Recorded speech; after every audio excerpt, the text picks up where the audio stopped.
Boom. So it looks like we are live. 1 2 1 2. What's going on, ladies and gentlemen? It's DJ Jules. Level up with Jules. I got my man Sky Bento.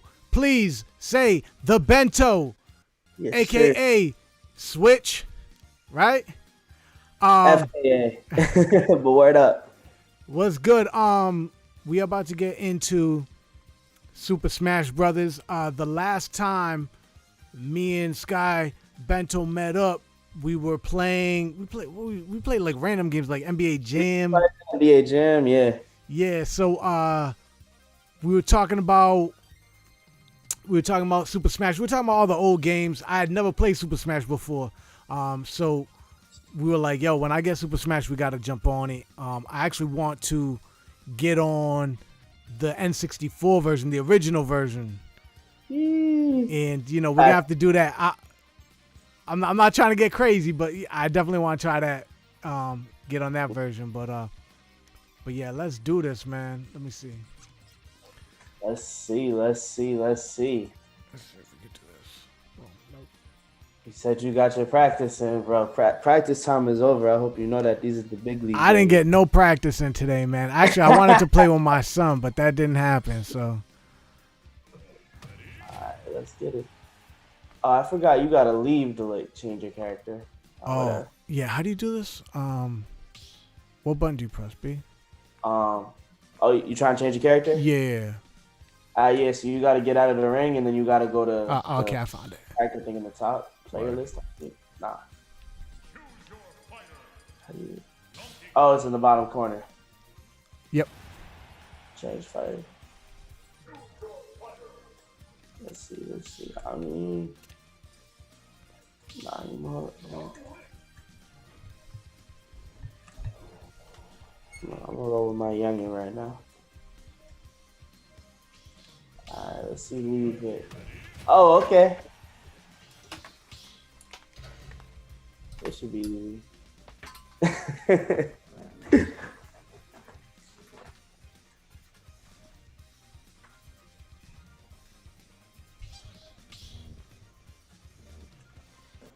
No, I'm not gonna talk too slick because I feel like you low key might pull like an ass whooping out of nowhere. Honestly. Yeah. Donkey Kong. Hold on, let me get on. So, I'm ready.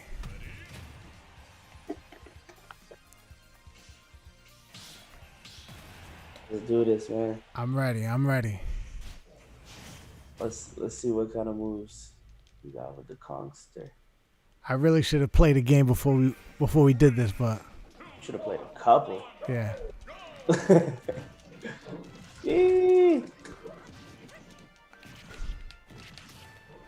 And there's the lag that I was hoping we wouldn't get. Oh no! Come on. Ah. Let me just follow my fairy real quick.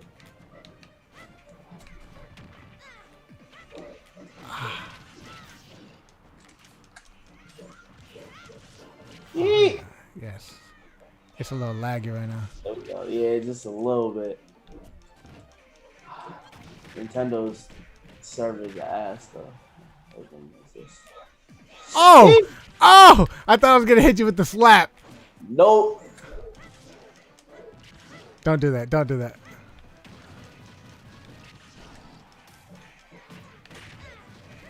Ooh, okay.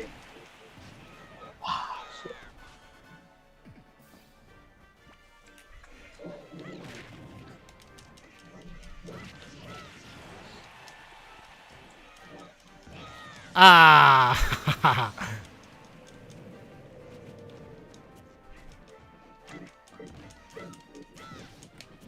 So who's your go-to?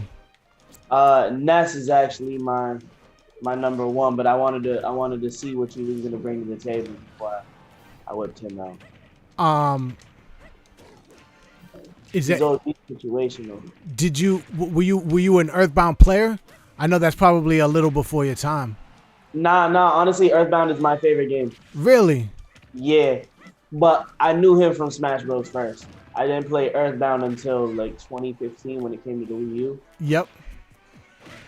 Yeah. Oh, But yeah, I love Earthbound. That's literally my favorite game.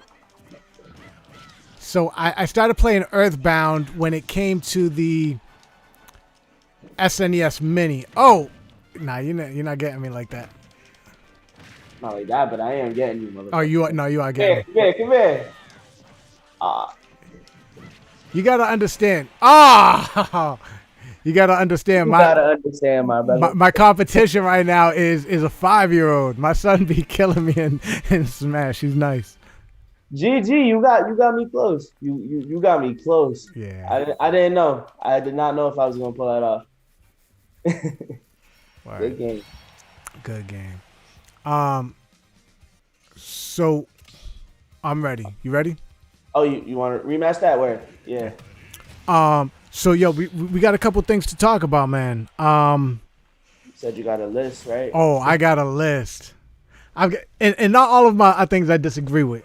We're gonna start with Dilemma versus Southside. Honestly, that's a pure nostalgia pick for me. I just don't have nostalgia for Southside. Yeah.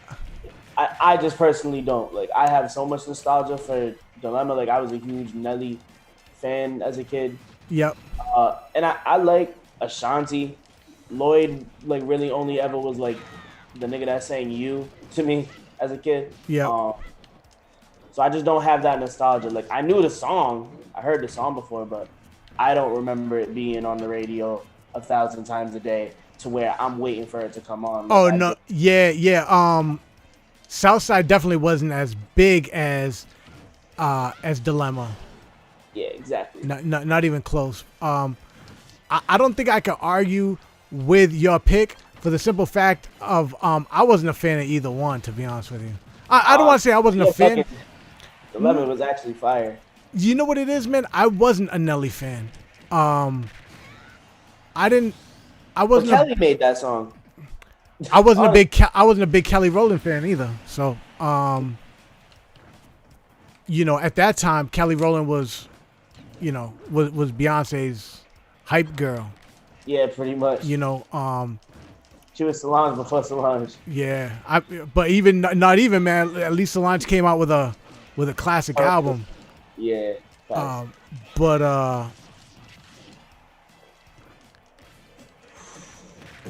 come on, let's get it.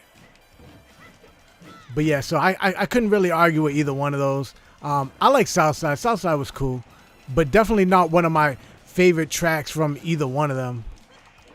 I can see that. My joint from what's his name? From Lloyd was "Hey Young Girl." That joint was. That's not my joint, but that song was tough. Yeah, that shit was crazy. Yeah, you was my favorite joint. Yeah. That little guitar. Them early 2000s guitar bangers were really like a very special style of production. It really feels like it's coming back. Yep. Come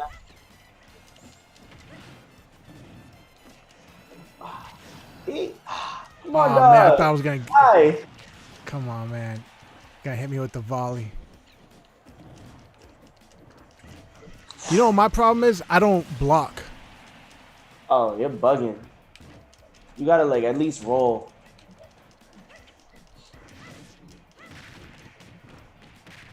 Like honestly, that's one of the first things that made me feel like I was dumb nice at the game was I stopped walking, I started rolling everywhere. Yeah. But then I realized like you can't do that in like tournaments. You can't do that against people who actually like are crazy good at this. Like you'll just get fucked up the whole time. Like that. Yo, ha! We tied up. You tied up. We tied up. Not drinking enough water. Blame my hydration. So good game. Good game. oh man, shout out to DJ Chubby Chub on the check-in. Chubby Chub, what up? He said I played Pac-Man. Ooh, Pac-Man was one of my like first characters that like I picked up. All right, we'll do one more tiebreaker of them two, and then I'm gonna switch the character. That's cool. Yeah, Pac-Man was that original throwback in the arcade, like where you had to actually go to an arcade to play video games. That's funny because I grew up in the era where Pac-Man was you plugged it into your TV. Yeah. like that's what I associate with Pac-Man. Obviously, I know the arcade shit, but just in terms of the time, like, it's crazy how technology moved like that. Did you watch that? I can't think of the name of it, but there was a video game documentary that they did on Netflix. On Netflix? Yeah, I did see that. I did see that. Yeah, that, you know, they kind of went through like the history of Pac-Man, which was crazy. Even like the marketing behind that was like wild. Like he was the first like video game character. Yeah. Everything was just like a dot before that. You were like, I'm not going after you. Nice. I gave you a bomb though. All right, let's get focused.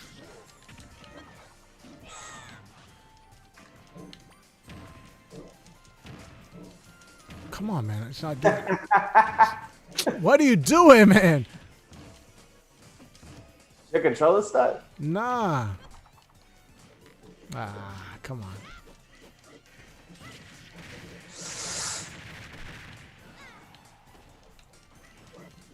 Alright, now it's starting to lag. Come on. There we go. This lag really helps you. Thanks. You're slow anyway. Yeah, Donkey Kong's That's massive. gonna hit me till 2 seconds after you press the button. Donkey Kong is super slow. He's that slow Hulk kind of character. They're just OD strong. And There we go. I did it. That's what I've been trying to do, and you keep on hitting me with the sword on the way up. I'm not even gonna hold you. I got scared. I got scared that was gonna hit me. I backed up and I went right into it.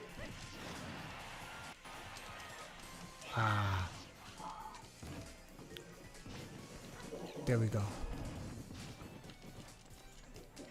You good? That was nice. Woo! Oh! Right in the screen. First.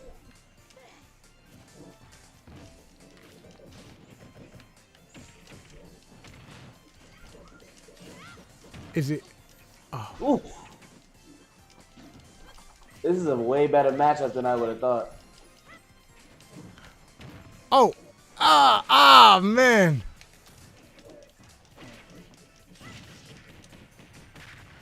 Yeah, he don't even be flinching and shit. Nice. You knew not to get caught up with that again, huh? Yeah, exactly. I can't be scared of it. I just gotta hope I hit you. Oh, man. Come on, no. Oh, man.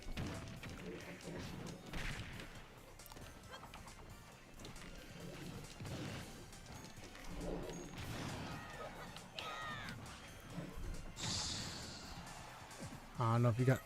Try to back up. So, how... Nah. Yo, I would take that. Damn. Nah, that was a good one. That was definitely a good one. That was a good one. We're not going to get into that one right now. Let him fly, man. Let him fly. Oh, no. We're going to let them all fly. That's secret. Why does it say my thing loading?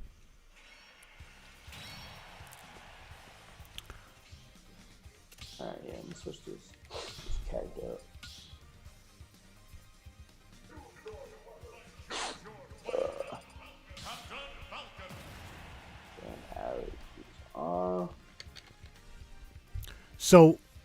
So Zelda. No, sorry, excuse me. Sheesh, man. The disrespect. Link. so you mess with Link? I like Young Link because Toon Link was my guy in like the Wii U one. Yep. And obviously Young Link was from Melee. He's from like the GameCube one. So like he was my character before it was my character. So when they put him back in this one, I was like, all right, let me try him. And I like fast characters. I like the small characters that can move around and hit you like mad. like times dumb quick. So that's why I was never like a Link player. I Yep. don't like in regular Link. He's too slow for me. Gotcha. But I like that fast type character that can like really like hit you 80 times in like a second. Yeah. Uh, yeah, I'm gonna go. I'm gonna go with my. I'm working you up the ladder. That was actually like my third. Well, these are I'm going through my top five. Like I got my top five, and then I have Ness, who is like my main. Yep. Yep. Everybody else is just kind of like in my top five. You know what? I'm actually I was gonna get into something, but let's so we're gonna skip that and we're gonna go to this question. So your birth month is a Pokemon you'll have, right? Oh, Now I don't know nothing about nothing when it comes to Pokemon. But missed out. my joint is the green guy. I don't know what his name is. I'm in July. He looks like I don't know. He looks like kind of like a worm guy. Caterpie. He got like the red. Nah, no red. You said he's a worm though, right? He's a green worm. He's not really a worm. I don't know. He just. Sorry, I'm looking at the screen. I gotta see. Yeah, you gotta have to look at it. But that's what I got. I'm trying to think. Green worm. He's not a worm. Not a worm, but like, is it like a snake kind of dude? He looks. He looks like a. I don't know. Oh! I thought I was gonna hit you with that. I thought I was gonna hit you with that. There we go. Sheesh.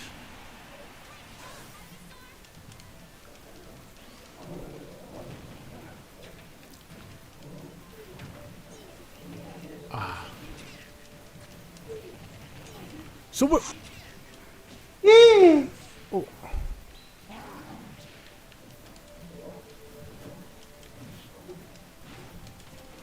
There we go. That's what I'm talking about.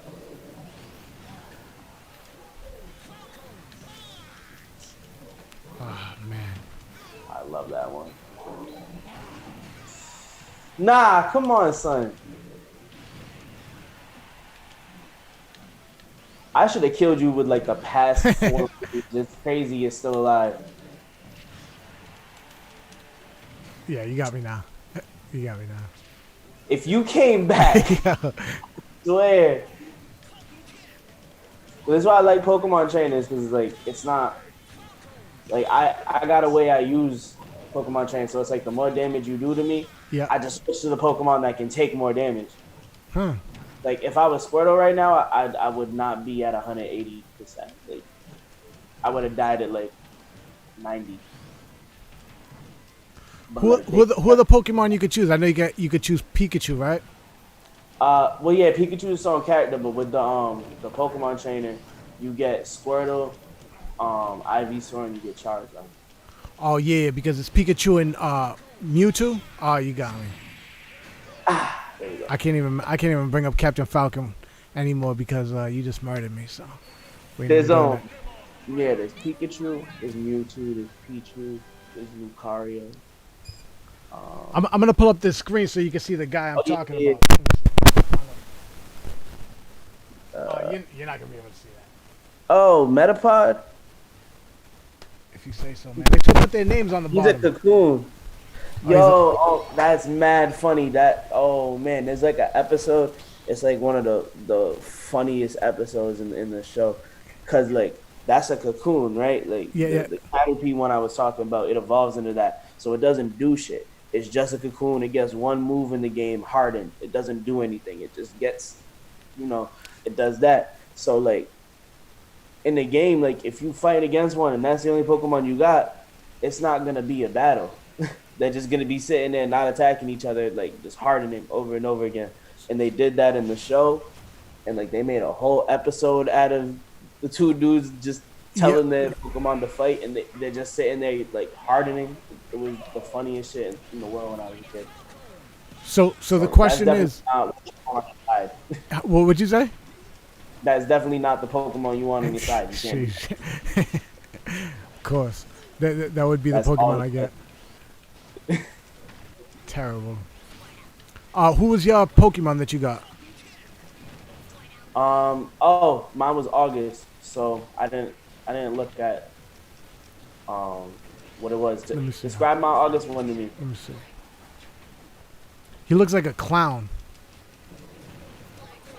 Hold up, I'm gonna just back up. Just show us. Oh, you know what? No. It's the mime. Is Let he me the see. mime? The mime Pokemon? Mine with like the elf ears. Yeah. He's like white, and he's got the. Let me see. Yeah, Yeah, yeah, he's the mime joint. I just remember him from the movie. yeah. Mr. Mime, Mr. Mime. Yeah, now I think I actually seen that one too. I think I posted that one too actually. So like, yeah, Yeah, he's a mime. He's literally he's like a psychic type joint. So like he can like do crazy like mind powers and shit. But like yeah, like if there's like a zombie apocalypse or something, I'm straight. yeah. He can just make walls and I'll just be safe forever. I didn't make that. Shit, I should probably switch it up. Ooh. Ooh. Ah, shit. You said the green joint first. I thought you was talking about Ivysaur.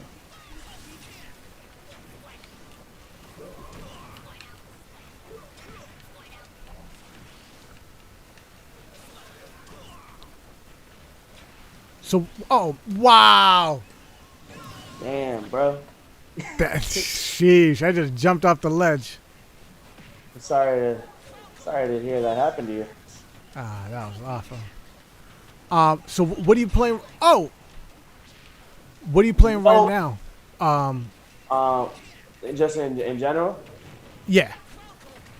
Um, really, the only thing, because I've been working on like a lot of music stuff and just grinding.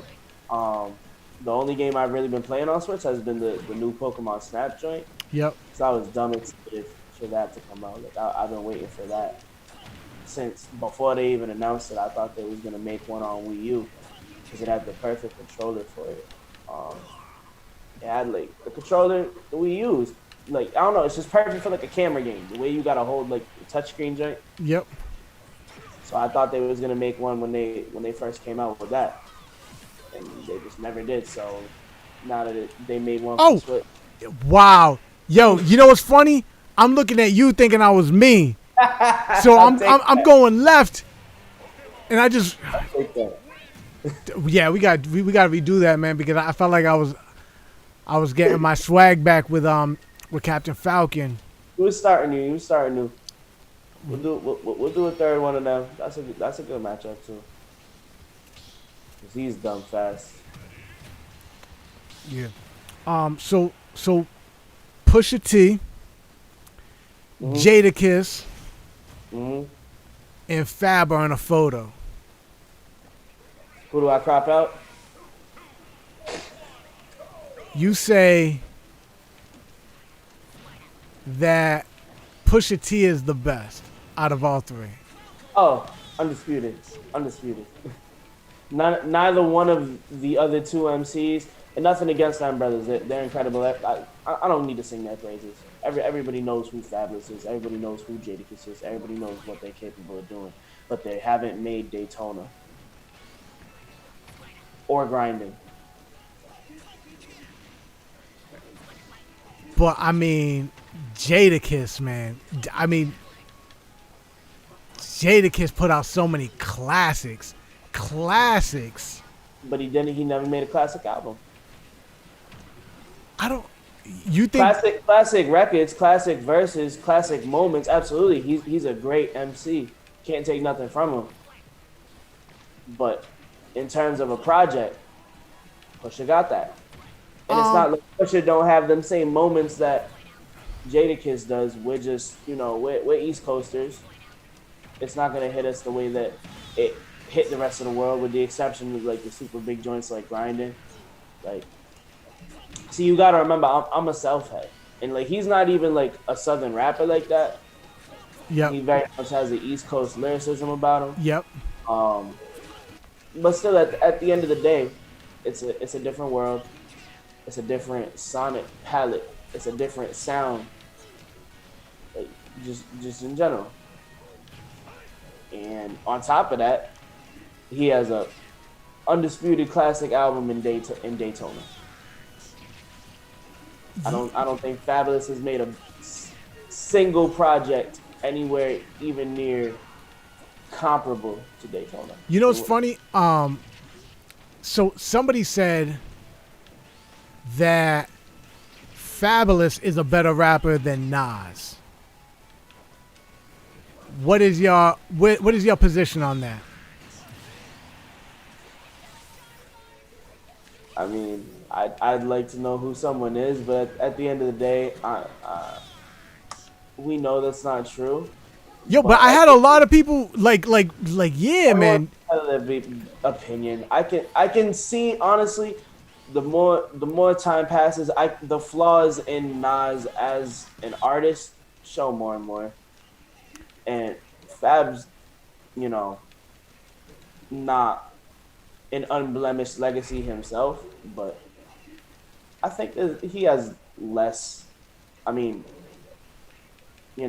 cases in domestic abuse aside, he has less on his career holding him back from, like, So what was funny is my position was your position about Pusha T, and I don't know if Daytona is a better album for me than man, I won.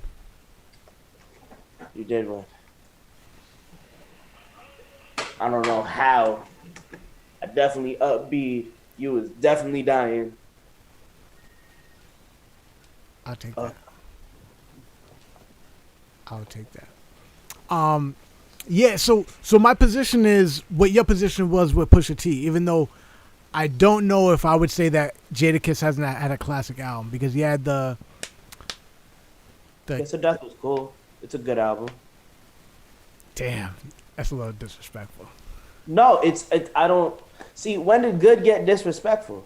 Good is literally the opposite of bad. There's nothing disrespectful saying it's a good album. Because it was a great album. I think it was a great album.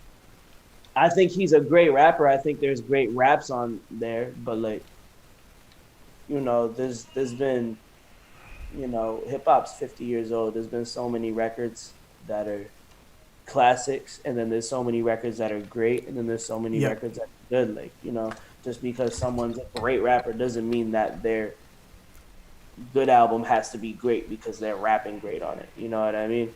I think there's just a lot more that goes into an album, personally, and I hold that not like across the board. Like, I don't care who you are. Like, I'm holding that against your album. Like, that's just what I'm looking for. I got spoiled by Kanye West albums and all the work that he put into putting together a body of work. Yeah. I got spoiled. Even as much as I'm not the biggest fan of him in the world, Jay-Z albums. Yeah. You know what I mean? Prime Jay-Z albums. Like Illmatic. Get Rich or Die Trying. Like, and even Get Rich or Die Trying's like, as classic as it is, it's still very, versatile and not mixtape-ish, but like, it's pop ready. Yep. It's very radio ready. Which is a strike in its favor, not against it, absolutely. But I just look for different shit in projects, and Daytona across the board was like, I think the album of that year, pretty undisputedly, for me personally. Rap album. I would have to listen. I'd have to see what the other albums that came out that year. I wasn't a big fan of Nas's album that year. That was in the same. That was the same. The whole Kanye. Yeah, album thing. I thought that a lot of times it sounds like with that album that he was rapping on beats that he was rapping on beats that he didn't write to. And some of the production I just couldn't mess with. Like even like one of the hottest songs, like Cop Shot the Kid. It was just the beat was just so repetitive. It was repetitive, but it was also, oh wow, that was I didn't. This is my dog, man. Yeah, yeah. That song was just it was so oversaturated. The beat was just overwhelming. That's the best word to put. Yeah. The beat was overwhelming. The sample was overwhelming of Cop Shot the Kid. Like you just couldn't. The beat was just done wrong. It wasn't dynamic enough. Yeah. It was the same thing over and over again, which is cool the first time you hear it, but replay value really suffers. I couldn't listen to it through the whole song. I just couldn't mess with it. But again, like Fab hasn't had a classic album, right? So like my argument is name a better album that Fab has done that's better than Illmatic. It Was Written. Stillmatic, right? Godson. Even Life Is Good. I like that album a lot. I thought that was a really dope album. I think that's a classic. So, I think that there are a few albums that came out that weren't tens, but it's like Michael Jackson trying to follow up with Thriller.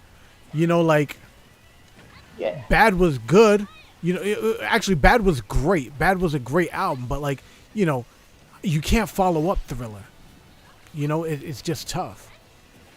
Hey, you want an exclusive hot take?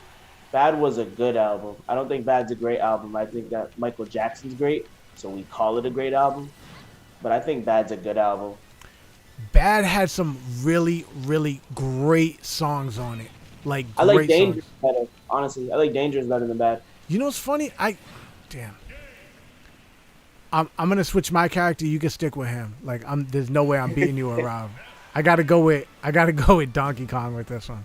I get it. I know how to fuck up a Donkey Kong with Ness. I don't think you want to do that. Listen, guys. You don't want big characters against Ness. Yeah, I just don't have any small characters, so I don't even know what to go with. You might have to switch the palette up today, homie. But yeah, so my position on that is, I mean, even if you grabbed 10 of Fabulous's best songs of all time and stacked them up against Illmatic, you're just not winning, right? Like it's just not happening. Nah, not at all. So not at all. So with that, it's like, how is he a better rapper? That's what I think. I think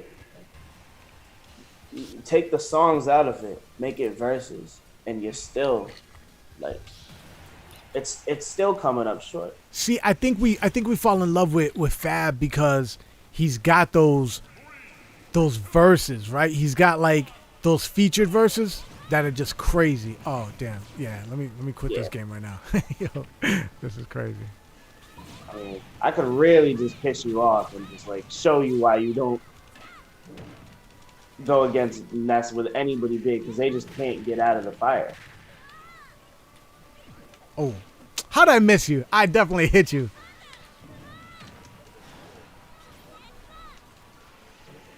Damn. So what? I'm about to embarrass you, Donkey Kong, for what you did to me earlier. Let's talk about since you've got Ness right now. Damn, this is disrespectful. Let's talk about Earthbound because I played Earthbound when the mini dropped. That was the first time I had ever played it. I had heard about the game just because it's become a classic. It wasn't a game that was super big when the SNES was out because it came out later in the game later in the console's life. And they marketed it horrible. Yeah, and they marketed it. Yeah. Scratch and sniff stickers, and it was 90s as fuck, and that's what I love about it. Yeah, that like scratch and sniff and all that stuff is super 90s, man. I remember there was a TV show. I can't remember what TV show it was, but they had like a thing where it was like scratch and sniff. So like, so you got the paper, and then you would scratch it when certain things happen. They would like tell you. This is a wrap. I don't even. Oh wow. I didn't realize it was 3 already.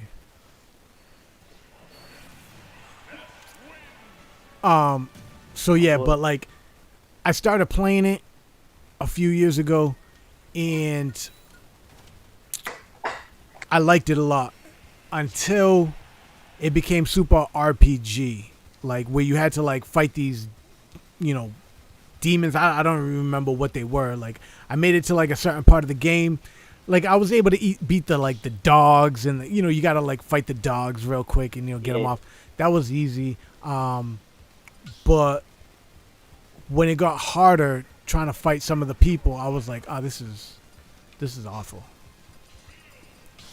And it don't take that long to even get to that point either. Like it starts off like you could fuck the dogs up, you could kill like the crows and shit. Yeah. Like the moment you get to like people, it's like wow, like you can die like that. What's crazy is I made it way past the people. Like I feel like I did pretty good. But damn, man, like I just don't understand that RPG. You got to use this potion. Like I just don't get it. I had to look some shit up. I'm not gonna hold you, but I beat the shit. I did beat it, and it took me like thank God I played it. Now we were able to play it like now with like save states and all that shit. Yeah. Where you can save right before the boss, because the saving in that game is absolute trash. You gotta like call your dad. Yeah, you gotta call your dad. And it brings you back there. So if you made it like mad far and then died, like, you lose all that. Like I couldn't do that. Like if it wasn't for that, I would have never beat that game. Because the RPG part of it actually is like weird. Like that's the whole thing about Earthbound is it's OD weird. Because you don't know, like Pokemon's RPG, right? But fire is gonna get put out by water. So you see something with fire, like I hit it with the water. Earthbound don't have that. Yeah. Everything is just like, oh, I can freeze this alien, and this alien doesn't like to be cold, so it's gonna die from that. It's just all random weaknesses and shit. Like, is that your favorite genre, like RPGs? Absolutely not. What is it? Absolutely not. Like adventure games. Zelda's like my favorite. You wouldn't consider Zelda an RPG?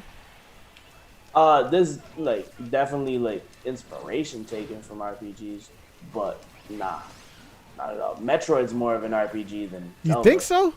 Yeah. I wouldn't consider Metroid an RPG. It's not, but the same reason you would consider Zelda's an RPG applies to Metroid. Damn, you got me with that. I'm playing Super Metroid. I actually had to stop because Classic. man, you have to jump the walls, and I can't jump them damn walls, and it's driving me crazy. It took me forever to learn how to do that, so that's tough, man. I do not blame you. Yeah, my joints are like Mario. Right now I'm like I beat Odyssey. Oh, I think you just helped me out. Yo, you just helped me out. Thank you. Sheesh. Doesn't matter. Bring you back just to kill you. Damn, I thought I had you. Yeah, Mario's my joint too. Did you get you got Mario All Stars that joint drop? You know what's funny? I want to talk about that because I noticed that. Oh, that was nice. Oh, you nervous? I'm not nervous. Yeah, a little. I'm concentrating on the conversation to give you a fighting chance. Yo, that's part of the game, man. You gotta.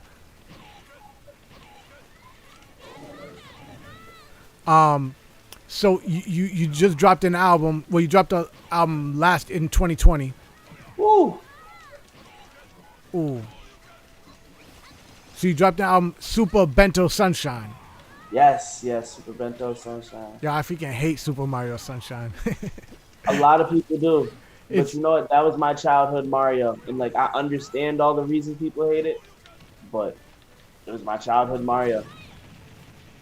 ooh, And like it the aesthetically, like I really loved how it looked and felt to play that game because yep, it's a tropical island. You know, everything that people hate about it, but like it all the levels kind of blending together and all that shit, and just how glitchy it was. It just kind of felt like a vacation to me. Like, and it's just always it's like comfort food to me. Like I have such nostalgia for that game that like my love of beaches in real life doesn't come from memories of an actual beach. It comes from memories of Mario Sunshine. Like my love for tropical sounding music and all that shit comes from Mario Sunshine. yep. Like so many things that like I just like in Got me. general. That was close as fuck. Nice. The pressure was on. We got to redo this one. I need I a rematch on want that. that one. Jesus. I need a rematch on that. Sweating over here and shit. That was But close. yeah, um, I like Sunshine because of that. So that was what led me to. And that's funny is honestly like I didn't even realize that until I started putting that project together. Was I'm like, oh shit, the reason I like tropical sounding music Yep. is because of Mario Sunshine. So I'm like, oh, like this is perfect. That's Like, yeah, that's crazy because well, last time we spoke, we talked about how your name before the Switch came out was Switch, yeah, right? Which is crazy, right? Um, Nintendo might owe you some money. they do. They Um, owe me some because I know I spent more than my fair share at their fine establishment. I'll tell you that much. No, come on. oh, that was nice. Yo, that's going. Yo, that's going in the clip right there. That's the clip right there. Make sure you get this part too. Nah, Joe. Sheesh. Oh, damn. We gotta skip that part. We're just gonna end Yeah, I bet. I bet. it. Nah. Um, Oof. nice. Oh, that pissed you off, huh? I'm just ready, bro. I'm always ready.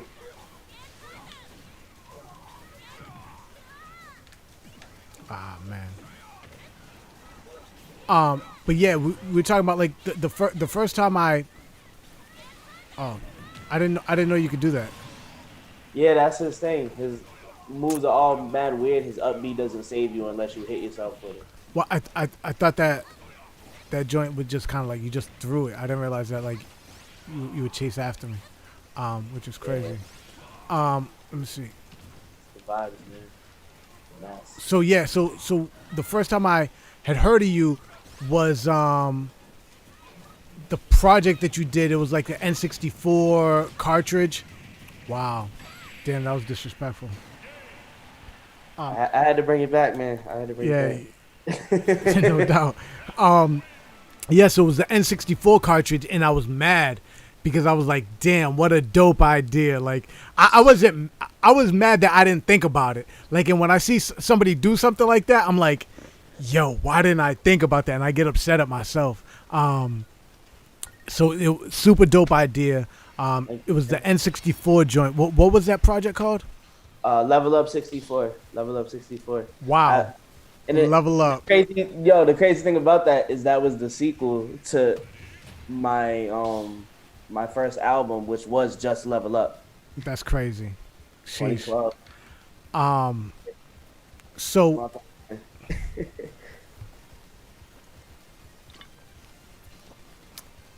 You switching your want. character?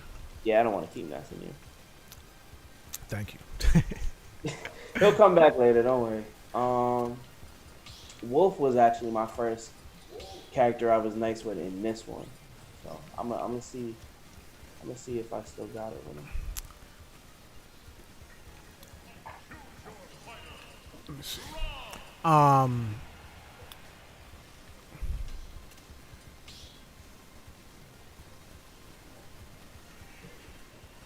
Word.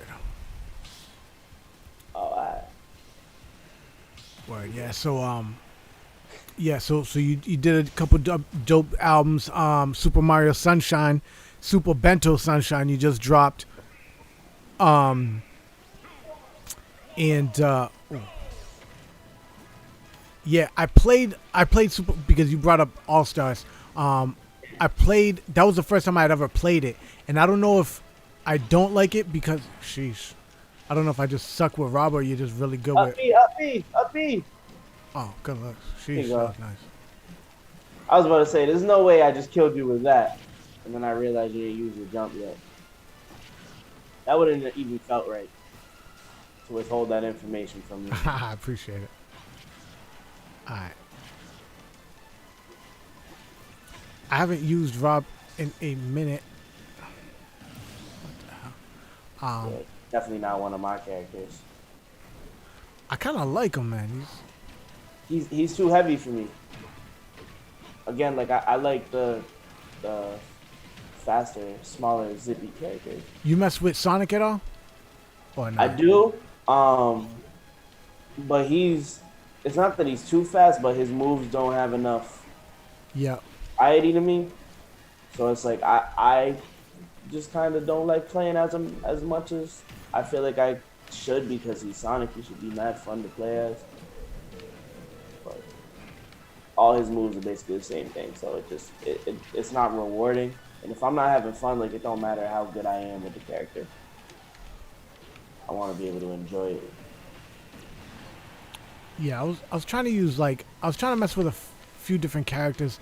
Samus, I wasn't really feeling Samus. Ooh. I wasn't really feeling Mega Man. Yeah. I can relate to that. Damn, man. I thought I got you one time. Oh, you didn't? Wow, never mind. You're not about to. I'm not letting that happen. I gotta. Oh, I'm focused now. Yeah, we got that. We got to change this up. That. Damn, I thought that was gonna reflect it. Gotcha. So let's get back. So Super Mario Sunshine, yo, you know, so I played it for the You for the played. You played Switch. the Mario All Stars. Super Mario All Stars. Switch, and you think it was because you're playing it now and not when it came out? It could be. It could be. But you know what? Galaxy is dope. I played Galaxy kind of late. Yeah. That's a common thing I always hear, and it's crazy because like Galaxy is definitely like my least favorite of those three. Really? I love Mario 64. I think Mario 64 might be, it probably is better than Sunshine, but like I like Sunshine better because nostalgia. Yep. But Oh no, Galaxy, no. like Galaxy, I got a really weird relationship with Galaxy because like,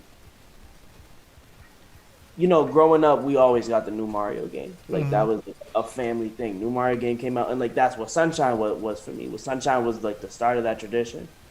So it was like, okay, now we gotta get Galaxy. And it just kind of felt like an obligation. Yep. To like play, you know what I mean? Like it didn't feel like I was playing it because I'm having so much fun with it. It felt like I was playing it because I got a Wii, it's the newest shit, and I'm talking about when it first came out. This is like 13-year-old me thinking this, like, Yep. all right, it's new Mario, so I gotta play it. Like, and so it didn't disappoint me. It's a great game. It's a Mario game. You know, there are no bad Mario games, but like it just wasn't. It just didn't do it for me like 64 and Sunshine did personally. 64. I like 64. Again, a game I played late. I was playing 60. How did I start playing 64? I think it might have been on the Wii because I had it. I think I had it like jailbroken. So I was starting to play Oh yeah. 60. Well, no, they had it on. They had it on Wii. I don't remember how I played it. I don't know if I played it, because I had it jailbroken or I bought a Wii. So, can you see him in the background? Yeah. So I've got all the Wii's, all the different color Wii's in the background, except for come on, that's not what I want to do. That's not what I want to do either. Okay. Jesus. I'll take that. So I've got all the different color Wii's in the background. The only one I don't have is the Wii Mini. What? Yeah, that was bullshit. But So I think I had one, and they still had Mario 64 on there. So I played it, and got super invested into it, but I never finished it. But it's tough, doing music and trying to find time to play video games. At the time, that's when I was first at the radio station. oh yeah. So trying to balance the radio, DJing, and video games, and just personal life was tough. Sheesh. Yeah. But yeah, the Super Sunshine. I think it's that pack, that water pack, man. That water pack just messes me up. It's not. It's the weirdest Mario game ever. Like it really is the weirdest. Like I can't. Like I totally understand why anybody wouldn't like it. Because if you don't like that, then yeah, you're not gonna like the game. Yeah. Like, the whole game is like that's the gimmick. Yep. It's all built around that, and that was fun for me, honestly. Like I liked cleaning up the graffiti and shit like that. Like it was kind of dope to me that like it was such a unique concept. So even with the Switch, you still like it playing the Switch, or do you need to use the GameCube controller? The one thing that was great about the GameCube controller, I don't know if you noticed, but Nintendo, they literally make each new system, like they basically make their controller around the new Mario game they make it for that system. So and that like goes all the way back to like the Super Nintendo with Mario World. Like N64 controller was made that way to be the best way to play Mario 64. Yep. And the GameCube was the same thing. So they made that controller for that game. Nice. So there's certain things where it's like, okay, it would be way better to have a GameCube controller for this. But they definitely made it work with the Switch. The big thing for me was like in the OG on the GameCube controllers, you had analog triggers. You had triggers that like it could tell if you was pressing it in like a little bit, Yep. or if you was pressing it like all the way in and had like a little click and all that on the GameCube controller. So like they made the controls based off that, so it would feel like a water pump. Like it would feel like, okay, I'm pressing it a little bit, so a little bit of water comes up. I'm pressing it all the way, so it's really like gonna shoot it out. The Switch don't have that, so like that was the one thing that was like weird. That and they like inverted the camera, which it's crazy that I can notice something like that. But like, I definitely remember when on the original game, if you like tilted your camera up, it would actually make it tilt down. Yep. On the Switch, they made it actually go up, like it was supposed to be originally. But because I'm used to them fucking it up the first time and inverting it, it's like it was just weird to adjust. But once I got past that, I really liked it on the Switch. I had a lot of fun with it. Like you're saying, hard to do music and find the time to play video games. That shit came out in the pandemic, so I'm glad I had all the time in the world to like still just be chilling in the crib. And yeah, I actually beat Mario 64 100% because of the pandemic, and I beat Mario Sunshine. I think I'm at like 96%. Like I'm just missing some of like the extra stars that you get from like finding the blue coins and shit. Um, and I'm like 80% completed through Galaxy. So thanks to the pandemic, I was able to actually through and through like see what it was like. Are there any Mario games that you haven't played? Um, Oh wow. no, I don't think so. I played the first one. I played the second one, third one, Mario World 64. I mean, like spin-offs and shit. I haven't played every Mario Party. I haven't played every Mario Tennis. Yeah, yeah. Like, I haven't played those, but like in terms of like Mario games, like oh, I didn't play the 3DS one. Okay. Yep. I missed both of the ones that came out on the 3DS. It was like New Super Mario Brothers 2, Yep. and they had like the Mario 3D Land. Yeah, I Mario think 3D Land. Yep. when he first got the tail, they first brought the tail back. So those were the two Mario games that I haven't played. But Ooh. they basically remade Mario 3D Land with the Wii U one with the 3D World.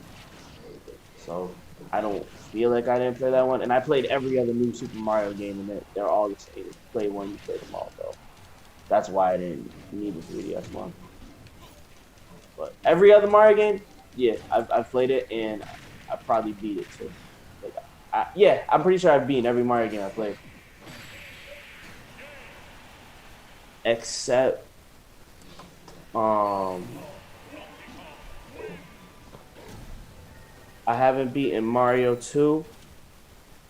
Yeah. I don't get very far in Mario 2, and I'm like, I don't really want to play this. It's not a Mario game. Yeah, exactly. That's.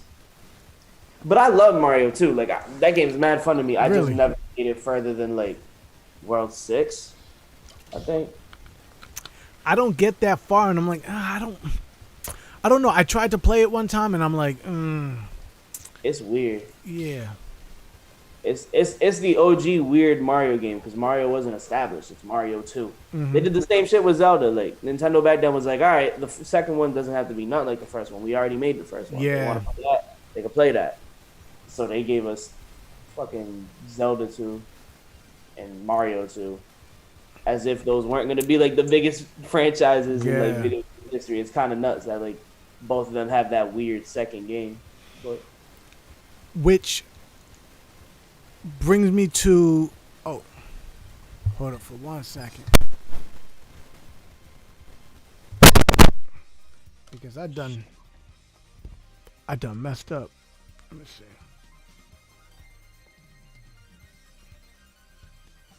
Boom. We gotta fix that date. The date was wrong. Boom. So what was I gonna say? So brings me to Mario. Oh, you picking? oh, I did pick. I thought I just realized I didn't put it back in the ring. Oh man. Yeah, just start. Yeah, I don't have Piranha Plant. I don't think I have Piranha Plant. That's one of the characters you gotta buy, right? Yeah, that was well. He actually came for free if you pre-ordered the game, Oh. so I actually got him from that. But like, yeah, they made him like purchasable DLC after that. What's funny is my son asked me, do we have all the characters? And I said, yeah. Actually, the only reason why we have all the characters is because my son just went through, beat everybody, and like, he got all the characters. I helped him, but it was mainly him like putting in that work, Yeah. and he did it twice because he's got it on his profile as well. So he found out that there are other characters. Oh, like about the DLC and shit. Yeah. I'm trying to make you buy them all now. He was hot. Daddy, you told me that we had all the characters there, other characters there. I'm like, man, we got all the free characters. Bro, on God, this shit is my ESPN. Like I bought like the season pass and all that shit. Yeah. I'd be watching like YouTube videos about like speculation about what characters they're gonna add and shit. Like I'd get dumb into Smash Bros. Characters. Sheesh. Bro. Like that's literally my ESPN. I used to wake up in the morning in LA and just be like, all right, let me see what these YouTube niggas are saying Who's coming to Smash Bros? That's funny. Ah, you actually. Ah, Damn, man. Piranha Plant's all right, huh? Sheesh. yeah. The DLC characters are good. There isn't a bad one. Honestly, I'm gonna just use DLC now. Now that I know you don't have them, just so you could, Yeah. feel a little bit different than the regular characters.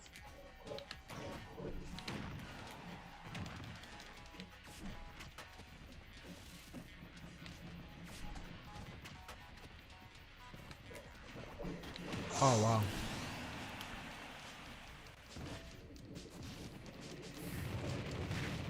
Yeah, I think one of them that he wanted was Banjo and Kazooie. Ah, yeah, that was a moment. That was gaming history. I was very excited to Too early. that reveal.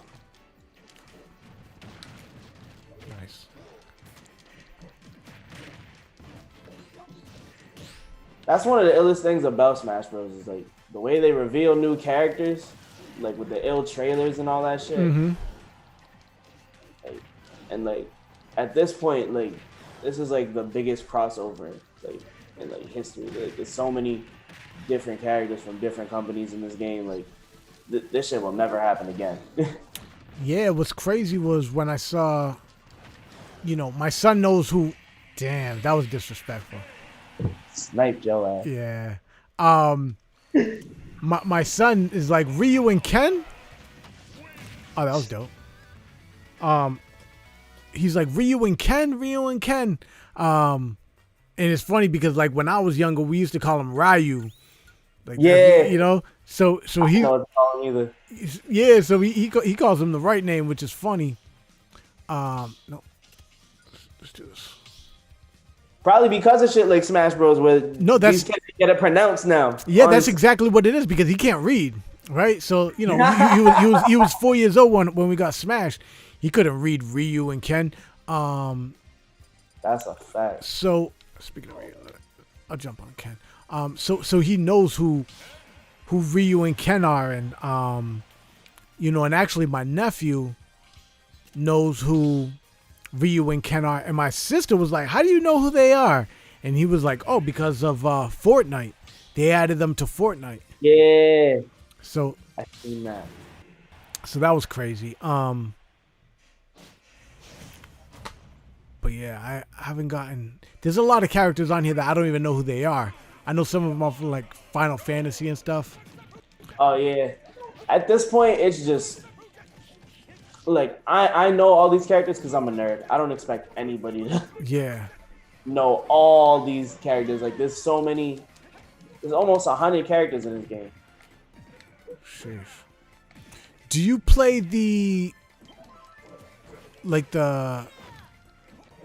what is it called? Like the just the regular, not the Smash, but they incorporated something new, so it's like a game, like a RPG game. Like the story mode? Yeah, the story mode. Yeah, that was how I got all the characters.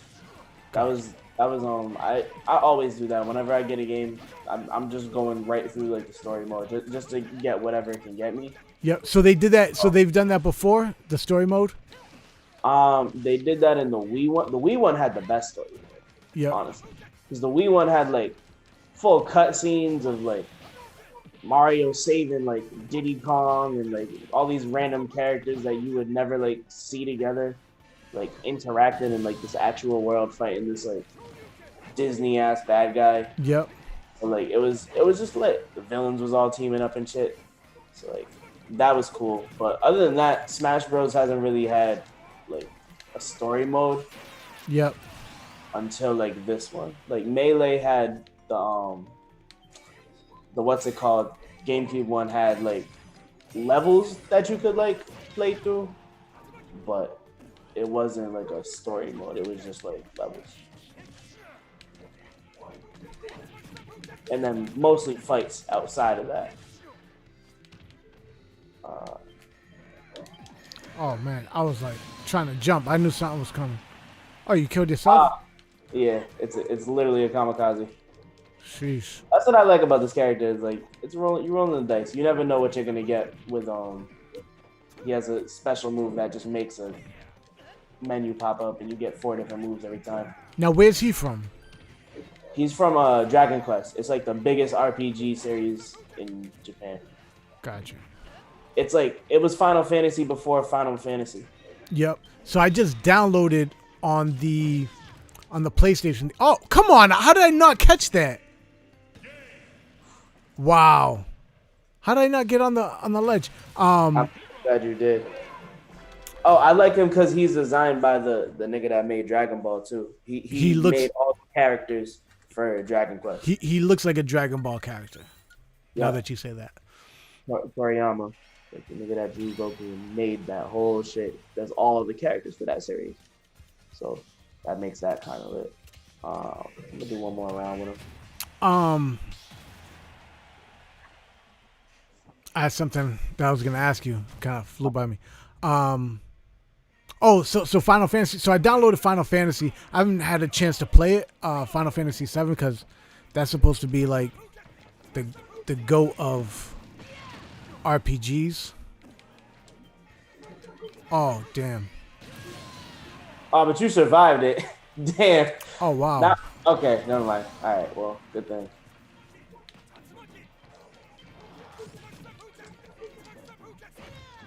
Oh, my fault. Final Fantasy. Yeah. Downloaded it. Yeah. Well, yeah. Final Fantasy 7 downloaded it. Haven't been able to play it. But again, it's like I just feel like it's gonna be an RPG where I play, and you know I'm gonna get to a certain point where I'm just like I don't even know why I'm playing this. It's a really good game, though. Honestly, like it has a very good story. That's like kind of applicable. I don't know. It's one of them games where you could tell that the people that made it clearly like they could make a movie. Like, there's so much. I think they did make a Final Fantasy VII movie and all that. Like they kind of like extended the whole universe of that game. You know what though? That's something that I don't care about. Like the story. You know, I feel like, you know, like that. It's just not that important to me. I'm like a Donkey Kong head where like, you know, I love Donkey Kong. Yeah, I just want the game. But you know, that's more of a RPG thing where you need the story. You know, I like fighting games and. Yeah, games don't have to have a crazy story to be good. Games, as long as you're having fun with it, you're having fun with it. But yeah, Final Fantasy is definitely one of them ones where it's like, you know, they expect you to get invested in the characters and all that to enjoy it, to have fun. So it's like you could have fun with it, but like it's more about, you know, the connection of the characters and the story and all that shit. That said, it is a great game. Yeah. It's definitely one of the best games ever. Damn. Yeah, he's lit.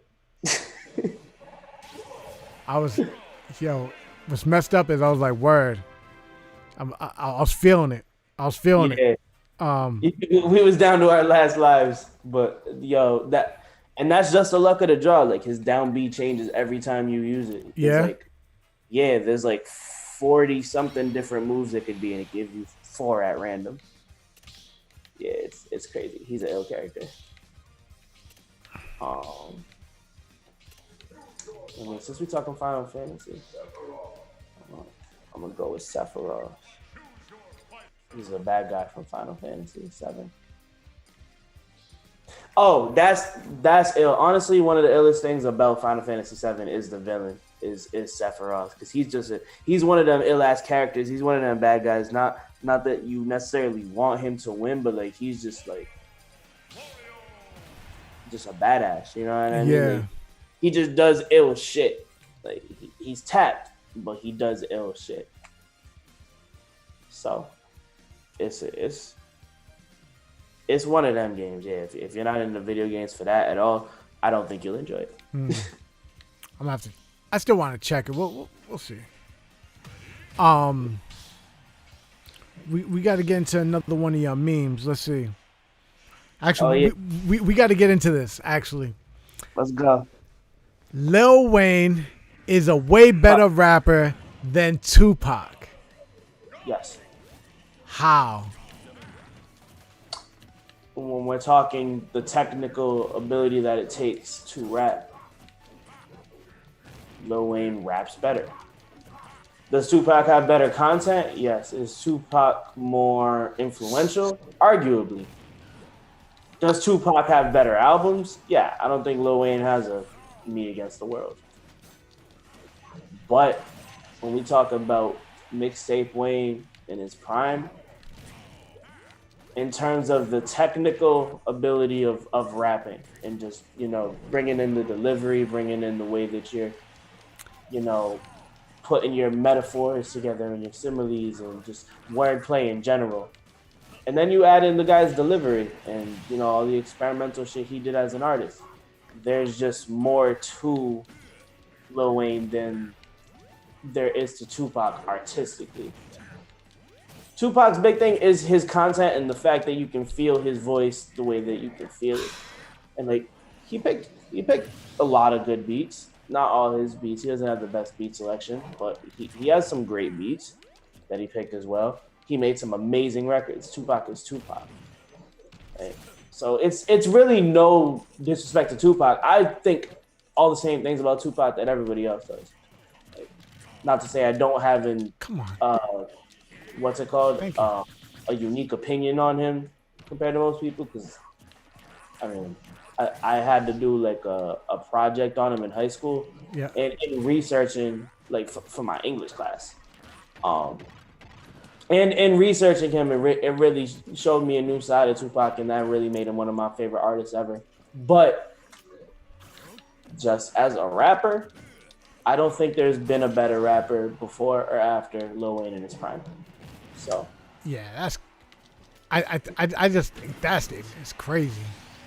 But that's also me. I don't expect everybody to agree with that. That's me. Because obviously, the way I look at Tupac is like the way I look at Muhammad Ali. There was so much more than just the fighting. There was so much more than just the rapping, right? And to me, the problem with Wayne is that, the problem with Wayne is just content, and you said it right. It's content. Like his content is overall just trash. Like he just doesn't have any substance to him, and that's the problem with Wayne. I disagree because it's not. We don't know Wayne for substance. We don't know him for content, but to act like he's completely devoid of it. He's shown on more than one occasion that like when he has a topic that he has something to say about, he can still rap his ass off at that level. He made Georgia Bush. He made hustler music. Even that song even that feature he did on the Wyclef joint with Akon a few years ago. Like there was content to that Sweetest Girl joint. So Wayne has showed to be able to do that. Yeah, I don't know, man. I just don't see it, man. I really. It's just not what we know him for. Like he's definitely not winning awards for his content. But it's not as if he's incapable of it. That's just not where his bag is. His bag isn't saying random, incredibly clever shit just with the way he bends words. Like that's Lil Wayne's superpower, is just his ability to bend words. Sonically, like in terms of what the actual word is, when you're talking about the meaning, the way he makes his metaphors and all that, like So if by your logic, what did you do to me? that.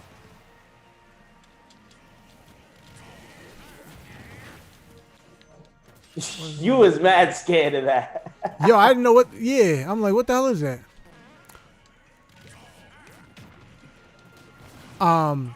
So with your logic, right? With what the hell am I doing?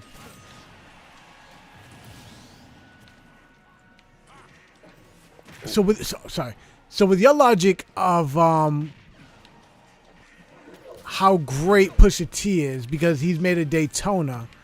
How is Wayne a better rapper than Tupac if he's never made a Machiavelli or an All Eyes on Me? I mean, Tupac don't have a Carter 3. Tupac don't have a The Drought. Tupac has All Eyes on Me. It's not that Tupac needs those things, you know, like these things aren't mutually exclusive. But to act like Lil Wayne doesn't have a classic album is just a fraudulent statement.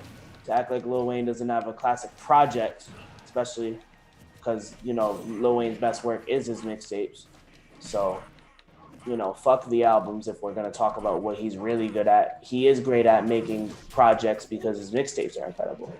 It's a completely different type of project, but he also revolutionized what a mixtape could be and kind of helped cement, you know, what we think of as modern mixtapes in terms of them being projects. So, you know, it's not a knock against him that he doesn't have a Me Against the World, a super substantive classic project. Nah, he doesn't have that. But again, his bag isn't in the substance. You can still make a classic project without it being substance. The same way that you might not like, you know, Final Fantasy VII because you're not into the story, you're not into the narrative, you're more into just picking up a game and having fun. Lil Wayne's that. Yeah, but that... You just put him on, you have fun, and be like, that's wild that he said that shit. And it's not that it's just wild, it's clever. Like, there actually is a genius to... But, yeah, but I think that there are fun games that are great, but then there are also... yeah, I don't know if I could compare it to the video games.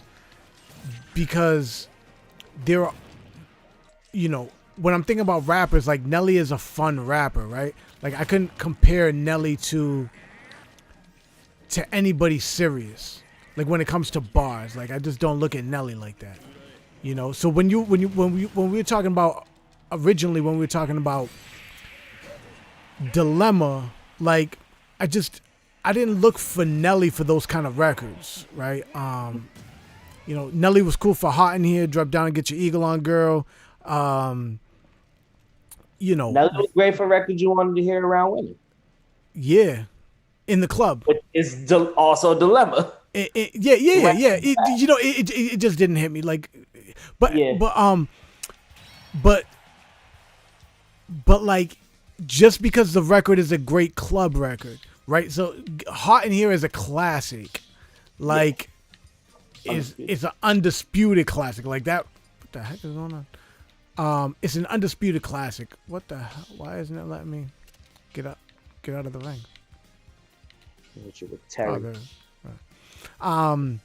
That is an undisputed classic.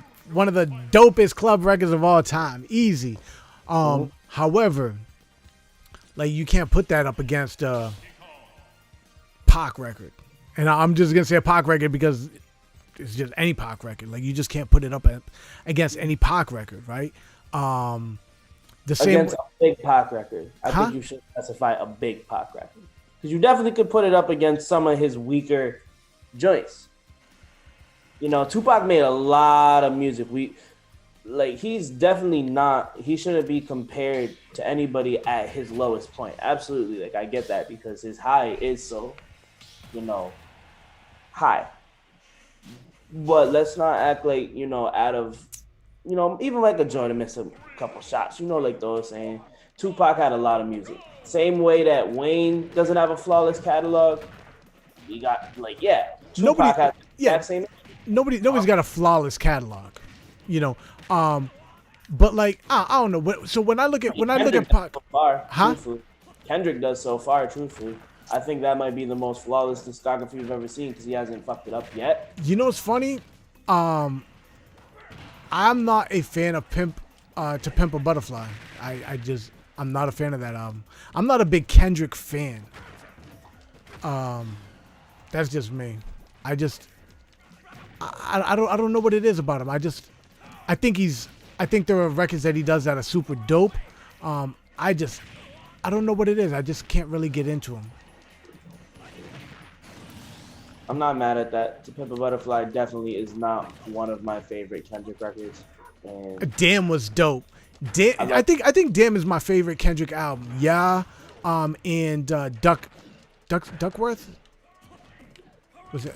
My second. It's right behind Good Kid, Mad City for me. You know, those two records to me were just crazy. I thought that was an incredible album. Even though I wasn't a big fan of Love, you know, but That's it though. Still. yeah, exactly, yeah. To me, that album was just crazy. But speaking of Kendrick, you said you don't like short fro J. Cole. Nope. You don't like Forest Hill Drive? I do not, sir. What? No. And I will never say it's bad because I understand now, now that the time has passed and I'm able to really see what that record means to so many people. I could never say that a record like that's a bad album. Like I never could. Since that album, because you had put that as his worst, at J. Cole as at his worst, right? So when ranking J. Cole, you said that was Cole at his worst. You think? I do want to clarify that. I right. think that Cole is a better rapper than Cole when he broke through. I do think that is Cole as a better rapper. So I would say his debut album is probably him at his worst.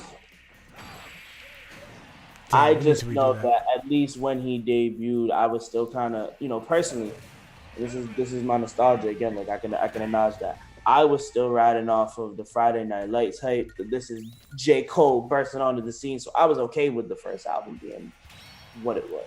You think KOD was a better, or even KOD or for Your Eyes Only was a better album than 2014?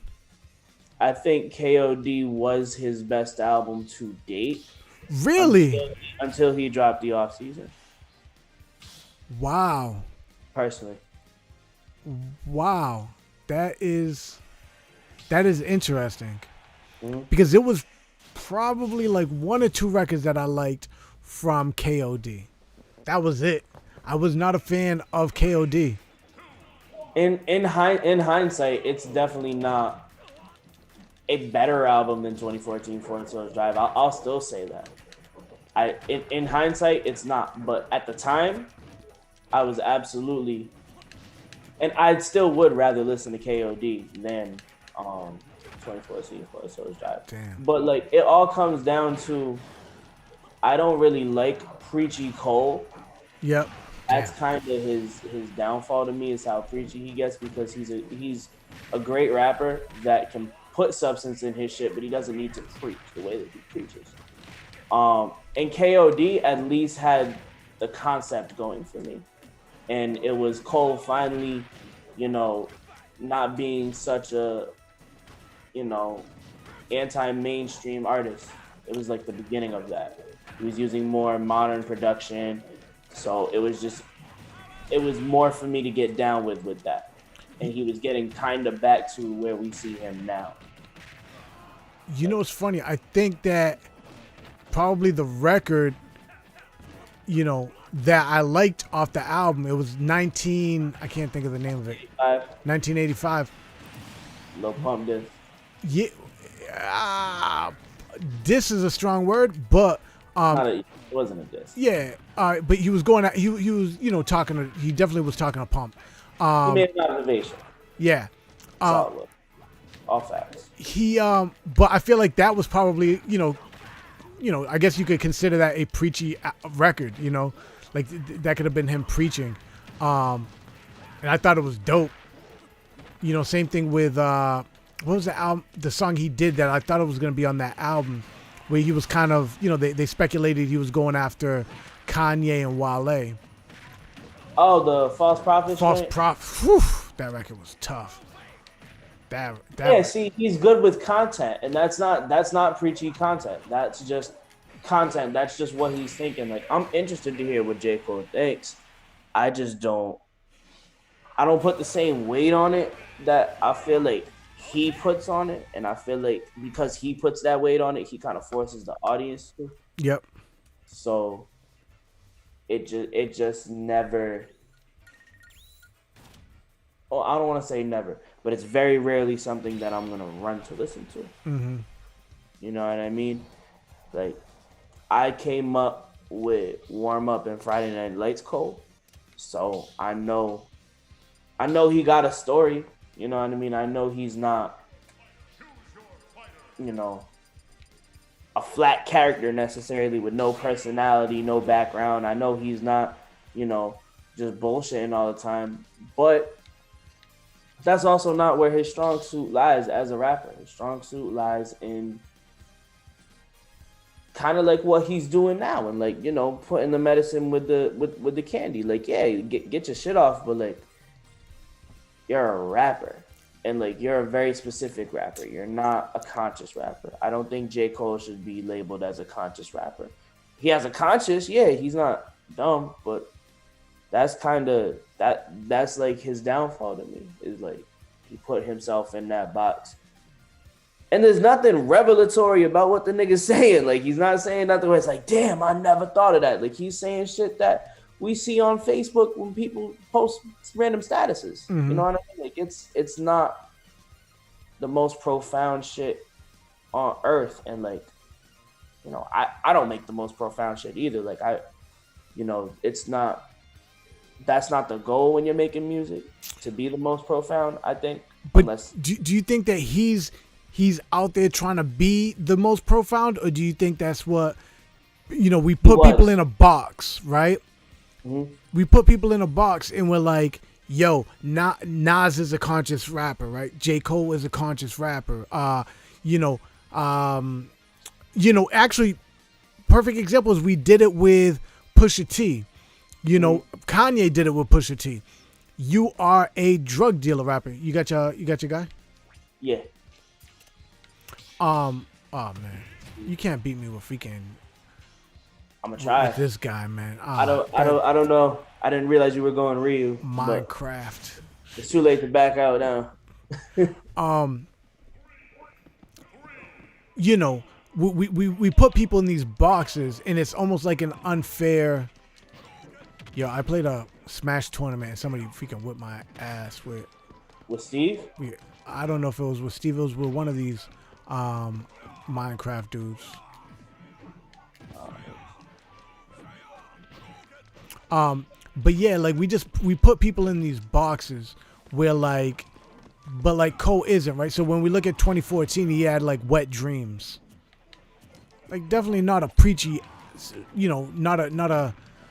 It was just a dope storytelling song. I did not think Wet Dreams was dope. Oh, I love that record, man. What? Nah. I like that he made it as catchy as it did, but at the end of the day, that's not the content I necessarily want to hear Cole rap about. And again, that's just where I'm at with Cole. Is it's just like, I feel like that was him trying too hard to be relatable. Really? Personally. Yo, I cannot believe I'm not doing anything with this guy.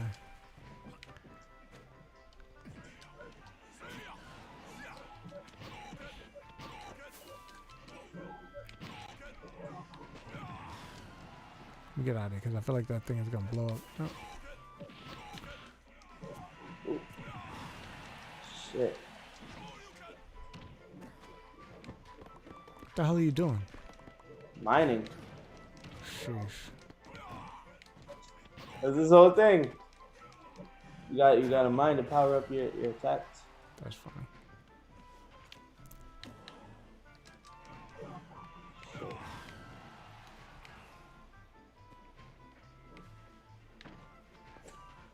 I think I got it. No, what? No. I almost made that. That was not, man, I would have been heated. Not my intention. But once I saw I almost made it, I had to.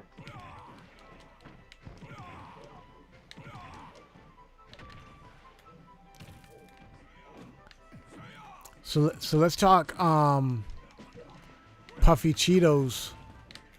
Oh, Puffy all day. Puffy all day. See, I can't even. I can't even. I'm not even gonna argue with that one because Because I'm right. not because you're right, because I rock with both of them, man. I like it. To me, I don't have a preference. I'll even throw cheese balls in there. Like I rock with cheese balls. Pause. Yo, I don't know. It's not I think Cheetos and puffy Cheetos to me or cheese curls, I don't to me they're both I rock with both. I mean, I want to go on record and say I never said crunchy Cheetos were trash. I just think that they're the wrong answer when puffy Cheetos is the alternative. Personally. What about cheese balls? And cheese balls are basically just puffy Cheetos. So, I mean, it kind of proves my point that you even mentioned that. There's no other type of crunchy Cheetos. Yeah, but they got the flaming hot joints. Yeah, but that's a flavor. That's not. They ain't got no flavors. There's crunchy. There's the flaming hot. What's it called? There's flaming hot puffs. Oh, they do. Yeah. You got that. You got that. You got that. You got that. But that's what I'm saying is like there's a whole. I don't know. There's just way more alternatives of like puffy Cheetos than there are to any other crunchy Cheeto knockoff. You know what I mean? Yeah. Like there's just a lot more knockoffs of the puffy Cheetos, which just proves their greatness. But I mean, you got cheese balls. That's it. Nah, there's cheese puffs. Cheese puffs. That's it. Cheese puffs. Puffs. Cheese puffs and cheese curls are the same thing. Cheese, exactly. Cheese. See, that's what I'm saying. It's like the list goes on and on and on and on and on and on. I just committed suicide. Yeah, but you knew you wasn't coming back. I gotta get redemption. Damn, I lost. And you know what's sad? That's not even the first time. Nigga built a house after. He said, "I still got energy, bro." He built a whole house after that shit. I'm not even using him right. I've seen people use Steve go crazy. Yo, I was in a tournament and they just murdered me. I was like, you cannot be beating me with freaking Minecraft, dude. Like, it was just disrespectful. Yo, he broke Twitter. When they announced him, Twitter literally crashed. Really? Yeah. He's the only like Smash Bros. Character to actually break Twitter. Is that somebody that you... Is that a game that you play, Minecraft, or nah? Nope, not at all. Yeah. Not at all. But I was happy to see him in it. Like Minecraft's like the most successful video game of all time. Like it definitely earns its spot in Smash Bros. And like I'm into shit like that. I'm into like what it means for gaming culture. So like, you know, even if I don't want the character necessarily or I don't care that they're getting in, I'm still always gonna be like, oh, that's so dope that they put this character in. So Minecraft was one of the moments for me. Yo, did you hear that versus Soulja Boy and Bow Wow? Yes. What do you think? Who do you got? I got Big Draco. What? I got Soulja Boy. How? Bow Wow was my first favorite rapper, but Soulja Boy just has more. How does he have more? He has more hits. Soulja Boy has more hits than Bow Wow. See, Yes. I think that Soulja Boy has got 3 records that you're just not touching, right? You got Kiss Me Through the Phone. That's a sure win. You've got, come on, no. Now, Let Me Hold You could beat that. Huh? Let Me Hold You could beat that. Let Me Hold You. His big 3 records, let me say, his big 3 records are Crank That, Let Me Hold You, and Dunk. He doesn't have anything else other than that. Nah, Pretty Boy Swag could win him a record. Pretty Boy Swag, yeah. Was that his record? That wasn't his record, though. That was his record? That wasn't Waka? No, that was Soulja Boy. Soulja. Like, that was the intro. I gotta look that up. Right here is my New Lambo. I think that was no. Hold on. I gotta look that up. I don't think that was Soulja Boy's record. That's Soldier Boy. Pretty Boy Swag was Soldier Boy. That was high school. I remember. That I know. was No. I know Soulja Boy was Turn My on the Swag record. On too. I know. Turn My Swag On. No.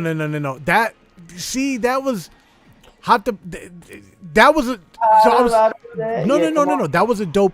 That was a dope. Yo, when you play that record, you play the first 10 seconds of it. That's it. That's it. Pretty Boy Swag. All you get is the first 10 seconds. That's the most Bow Wow records too. No. All right. So we'll throw, for the sake of argument, we'll throw those two records, right? Swag On. We'll throw Pretty Boy Swag, because either way he was on the record, so he could use it. But Bow Wow. Joints. Huh? Bow Wow got joints. Bow Wow got mad joints. And not he's saying got more than 5 Bow Wow records. won't pick the Kings. I'm just saying, if I gotta pick one, I think Soulja Boy still got it. Sheesh, man. You know what? I should have put all the Bow Wow songs together, because, like he said, he had "Let Me Hold You." He had Miz. He had Basketball. You got that. He had "Rock With Me." Was that the name of it? Damn. I'm about to pull this up right now. Bow Wow had records. Bow Wow had I think They Like Me remix when he went crazy on that joint. Like, Yo, he had the record with R. Kelly. I don't know if he could play that because I'm a Flirt. I'm a Flirt. That record was tough. I think Soulja Boy is getting that out of there. Let me see. I think Kiss Me Through the Phone's getting that out of there. Bounce With Me. He had the. Soulja Boy got Ya Trick, Ya too. Nah, that's not it. All right, we gotta. I can't. I'm not beating you with this. But he's up against Bow Wow. He's not up against Nas. He's not up against like you, fresh as I is. Yes. Like you said, Let Me Hold You. Let Me Hold You. Bounce With Me. He was on the Pop Lock and Drop It remix. Shorty Like Mine. Like Mine. Bow Wow got hits. But more than Soulja. Like I don't know who Soulja. I'm forgetting a lot of Soulja Boy songs, and I'm still putting it on Soulja. Yeah, I feel like the records that we already mentioned. Well, time out. Are we talking beats too? Because Soulja's a producer. We can't talk beats because Bow Wow's not a producer. So like when talking beats, Soulja Boy has background vocals on records he produced. Like they're still very. But like that's silly. Is like the big one that comes to my mind. Which, yeah, again, if he's up against Jay-Z or Nas, but he's up against Bow Wow. You're telling me Get Silly can't get one of them Bow Wow records up out of here? Like, so here's what the way I look at it. Get Silly and Turn My Swag On. They were 10 seconds. Those were TikTok records before TikTok records. Yeah. That's the way I look at it. Soulja Boy invented TikTok. So, those aren't records. Those are sound bites. Right? LOL Smiley Face for Trey Songz too. Huh? LOL Smiley Face for Trey Songz too. Again, not the biggest hits, but we're talking about he's going up against Bow Wow. But Bow Wow got like hits, man, like that. But you know what I'm saying? Like, not like I think the only hit that Bow Wow has ever had. Excuse me, not Bow Wow. Soulja Boy has ever had was Crank That. That's it. He's never had a hit. He got one right Kiss now. Me Through the Phone. That's not a hit. I'm talking about hits. Clap I'm just came out. Huh? She Make It Clap just came out. But it's not a hit. You got Gucci Bandana with Chief Keef. Like, it's not a hit. That's what I'm saying is it's not a hit on the radio level, but it's not. Bow Wow hasn't had a hit at that point in It- years as well. But it's Soulja not Boy about at it's not his about top. in years, right? Because we saw Patti LaBelle, on Versus. Yeah. It's not about years. It's like Soldier Boy has had "Kiss Me Through the Phone" and "Crank That." That is it. Like there's no other records like smashes. He's had he's had some dope records. Donk was to me that was a dope record. He probably paid itty bitty piggy and donk. Honestly, Itty Bitty Piggy. Yo, I played that on Saturday when I DJ'd. Itty Bitty Piggy was like a that's a banger. classic. Yeah, but that's just that. He doesn't get. It's just a donk beat, but Soldier Boy still produced it, and it has a life of its own outside of being donk. Yeah, He can exactly. honestly play that and not play donk. Yo, what are you doing? Yo, you committed suicide like twice. Nah, the worst part was that's not even suicide because, like, for whatever reason, he just wasn't facing the right way. Yo, we gotta redo that. That wasn't me, like, trying to kill myself at all. That was just that move worked very weird, and he kept turning around when I went to use it. Also weird, dude. No, I'm not using him no more. No, because have you beaten me with Donkey Kong yet? Not with Steve. I don't want to be Steve no more. All right. I am not enjoying Steve. I got my win off with him. I'm good. I'm gonna do min. I'm gonna hit you with min. Let me see. Who am I gonna be? I'm gonna pick somebody I haven't picked, and hopefully I don't get completely destroyed. I'm gonna look up these. No, soldiers. that's not. I know I'm forgetting some shit though. My son would tell me to be Kirby, so I'm gonna do it for JJ, little homie. Kirby. OG. Let me see. Let me see what else we got over here. So Speakers going, hammer. Yo, come on, son. But the thing is the difference. This is the difference. This is it right here. Soulja Boy has a lot of songs, right? Mm-hmm. You just gotta hit A. Oh, my fault. Marco Polo with Bow Wow. Who gets to play that? That's it. They probably gonna perform that together or something. Yeah, probably at the end. All the way turned up with Roscoe Dash. Yeah, that song was a smash. I'm saying, like, Soulja Boy. But the thing is like, all right. So the thing is Bow Wow has hits, right? Where Soulja Boy has a lot of songs, and he has good songs, but they're not smashes. They're not like, like you said, "Let Me Hold You." That record was crazy.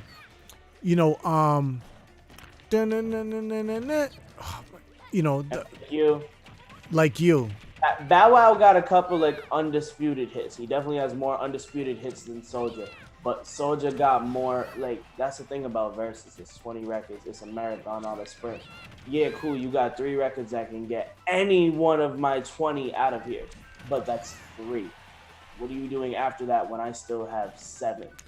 But You know what I mean? Because it's going to get to a point where they're both playing shit nobody wants to hear. Yep. Let's be honest. Which is the problem with Versus, right? Because, when you're looking at, a lot of these artists, 20 records is a lot of songs. If you have 20 records that people want to hear, you got a lot of records. There's not, Drake, Wayne, maybe. The average person, Chris Brown, Usher, they've got 20 records. Yeah. Jay-Z. But like, SWV and Escape, they don't have 20 records. Drake, Soulja Boy and Bow Wow, they don't have 20 records. It's just, I think Joe Budden had said it. They need to come up with like a half verses. Yeah. No, I agree. But I do think Bow Wow and Soldier do have 20 records. It's just their their demographics. You know what I mean? Like their demographics are gonna love it. And outside of that, there's probably gonna there's gonna be one or two joints individually that each part of their target demographic isn't gonna want to hear. I think that after the first 10, nobody's gonna want to. I don't want to say nobody, but like a lot of people are gonna lose interest. Well, I feel like they always end up saving the big ones for the end anyway. Yeah. So like, I never judge verses off the first 10. Like the first three, cool, but like that middle part, like it's really them last couple of records. It's like, all right, what did you save? Because you gotta end it on a high note. Yeah. Because you gotta keep something in the tuck for in case Bow Wow saves "Let Me Hold You" for the last song, or one of them jumps for the last song. But yeah, I just feel like Soulja Boy has more. I don't think Soulja Boy necessarily has better records than Bow Wow. Absolutely not. I think Bow Wow's. You think he's just gonna beat him by default, just off having the more records? Not necessarily by default, because again, like I don't think Soulja Boy's getting him the fuck out of here. Like I don't think it's. Well, that's what I mean. Like you just win because you've got more records. I just think it's a lot more likely that Soulja Boy wins. I'm gonna put it like that. I just think it's likelihood. It's really not who I want to win. Yep. It's none of that. It's I think, if I was a betting man, I'd put money on Soulja. Just based off of how I've seen verses go. Like, honestly, rest in peace, DMX. I thought Snoop Dogg was getting him the fuck out of here. Yep. He didn't. I think DMX won that. That is one of the ones that I missed, and I gotta. There are a couple that I have to go back and revisit because I wasn't able to watch. Damn. That was crazy. Can I be honest with you? I'm glad you killed me, man. I freaking can't. Being Kirby, like it was Kirby's great that not good. He's fun, but he's not good. yeah, like it was great that I wasn't like falling off the cliff, but Because he got 12 jumps. If you fell off, that's your own fault. yeah. You mess with any Kirby games? I did like Kirby on the Game Boy. I had when I was a kid. Kirby on Nightmare in Dreamland. I believe. Oh, it was like a remake too. I didn't even know that. But and I played Kirby Superstar on Super Nintendo. Oh, okay, yep. That's basically the extent of my Kirby knowledge. I've played a couple of the other games. I played like the Yarn one. I didn't play that one. That was on the Wii, right? Yep.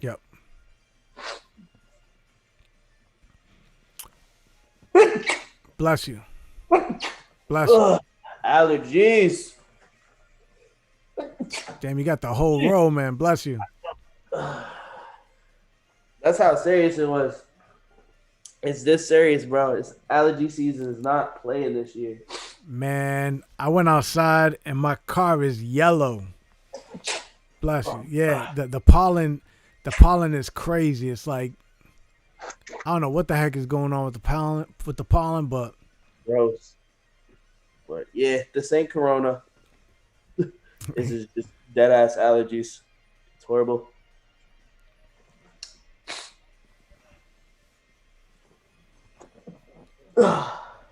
Jeez. That'd be the worst part. You think you're done sneezing and then it just comes right back. Yo, I'm grateful that I never had allergies. That's the one thing I don't deal with is allergies. I deal with everything else, but not allergies. This is new to me. I've only had allergies like the past 2 years. It's Really? never been bad. Damn. It's horrible. Jeez. Okay. Back to the.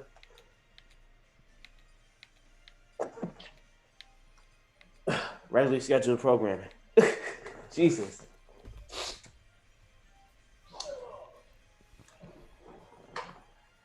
But yeah, that's my take on Bow Wow Soulja Boy. Because it could go either way. Honestly, it could. Yeah. Bless you. Damn it. Thank you. I think I'm done. I'm not sure, but I think I'm done. Lil Mac, God damn. I picked Lil Mac? That doesn't sound right. I mean, you got the controller. And there we go. Yo, just jumping off. I got some honor.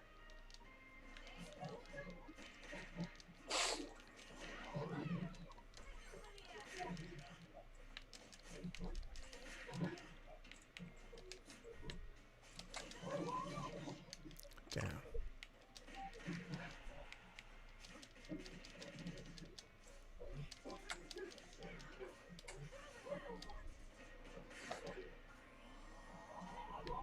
Nope.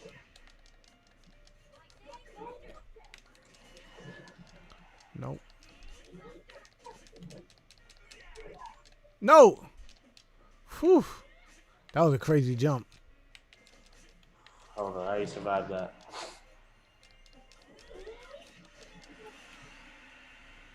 All right. We're going to have to. Wow. That was nice. Yo, one of my favorite games for the Super Nintendo was Super Punch-Out. Honestly, I like the OG one better. I didn't really like the Super Nintendo one. No, that was my joint, man. I used to love that game. The Nintendo one, I think, was harder. What the hell? Definitely harder. But I think games for Nintendo were just harder. Like, yeah, like they made them so you couldn't beat them. Like, it's crazy. I don't think I've ever beaten a Nintendo game other than Mario 1 and 3. I gotta think about it, but like games for Nintendo were dumb hard. You ever beat Mega Man? None of the Mega Mans? How? Bugging. Dog. Once you know the order to like beat the bosses in Mega Man 2. Yo, can't see this. It's like it's just super bright. That's the new one, right? This is just a collection, so it's got Mega Man 1 through 6 on here. Actually, you know what's funny? I think I beat Mega Man X for the Super Nintendo. That's my favorite one. You know what? Let me get it. There we go. So they pulled out. This is the Mega Man Legacy Collection for the PlayStation 4. It's got Mega Man 1 through like 5, right? 1 through 6. 1 through 6. So I started playing it. I just can't beat any of them. I'm like, what the hell? I just can't beat them. Same thing with Legacy. So I got Legacy. No, not Legacy. The game for the Switch, the Mega Man game for the Switch. Mm-hmm. I can't think of the name of it right now. It was like 11, like the new one, right? No, it's not 11. It's man. Oh, is it? Yeah, Mega Man. You're right. Yeah, it's Mega Man 11. Yeah. No. Yeah. So Mega Man 11. Doug, I just quit because, like, I'm just getting murdered in that game. Like, it is so hard, and I just can't play it, Doug. So I haven't seen that one yet. That one actually looked like it's a lot easier than the old ones. So like it didn't even interest me because I like the challenge of the old ones. Like Mega Man 2, I can breeze through because like I know the boss order, so like, I can right through that game. You said Mega Man 2? 2, yeah. Like that's my favorite original Nintendo game. Honestly, it's Mega Man 2. I'm trying to remember the game that I played when I was younger. I don't remember what Mega Man it was. I mean, when you're talking about like 6 Mega Mans, it's like, what the hell? Yeah, exactly. They all together. So, I always thought Mega Man was dope, but I just always remember it being hard. And when you're younger, you're like, oh, maybe it's just hard because I'm young. But I was like, damn. Nah, it's still hard. It's still hard today. Definitely. But yeah, Mega Man X was nice. Mega Man X was a dope game. I played that. It was hard, but it was just the right amount of difficulty for me. Like I didn't, I didn't feel like I was just going nowhere. I played it. And but yeah, Mega Man X was dope. I want to play Mega Man X2 because I've never played that. Oh, that's a good one. Yeah, Them soundtracks too. Like I love that Mega Man X soundtrack. Like the music in them games, Mega Man games in general, like they always have super good, like really catchy level music. how do you play your games normally? Do you play them through like emulators or? Nah, for the most part, I honestly stay away from emulators. I pretty much just, play what I have bought. Yep. Because I got pretty much every system you got behind you. Yep. I have every Nintendo system. So for the most part, I just play whatever I have access to that's already hooked up. Which more often than not is just my Switch. But yeah, that's how I play pretty much everything. There was like a short time in my life when I like messed with the emulators back when the iPod Touch was like brand new. Yep. If you could put Pokemon on your shit, like that was like 2014, 2014, 2015 was when I stopped messing with emulators.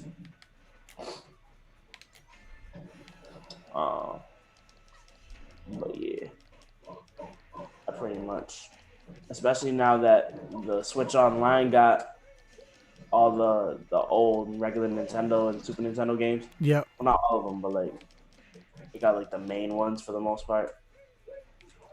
I did have the Super Nintendo Mini, like you was talking about. I did have that. Ended up selling it. Why? Just wasn't really getting a lot of use out of it, and I definitely could have used the money. Yeah, no doubt. But, and it was like I knew because the first one that came out was like dumb understock, so I knew that was a flip.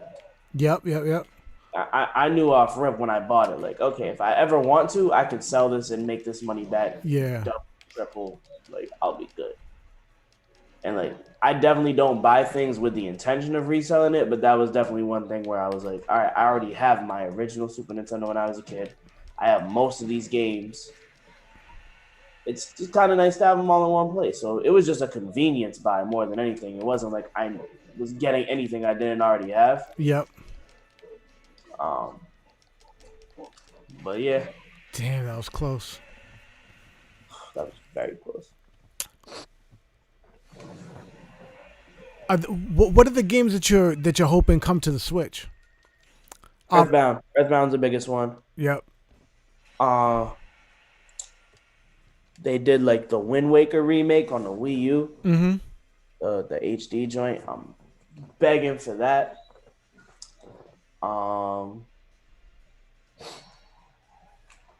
Any of the 3D Zeldas, honestly, except for Skyward Sword, which ironically enough is the only one that is guaranteed to come to the Switch because they already announced it. Yep. But yeah, I'll take Majora's Mask. My whole next album is actually kind of like themed off like Majora's Mask aesthetically. Plug Termina coming soon. And Ocarina of Time, I will definitely always take that on any system. But other than that, I'm pretty satisfied with my Switch. Like,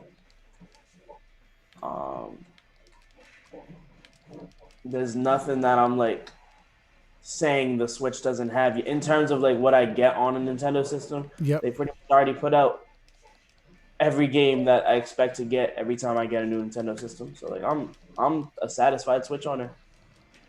It's just more of the games from my childhood I would like. Like, not to say I wouldn't like, some new shit that I've never played before, I never knew I wanted, but Yep.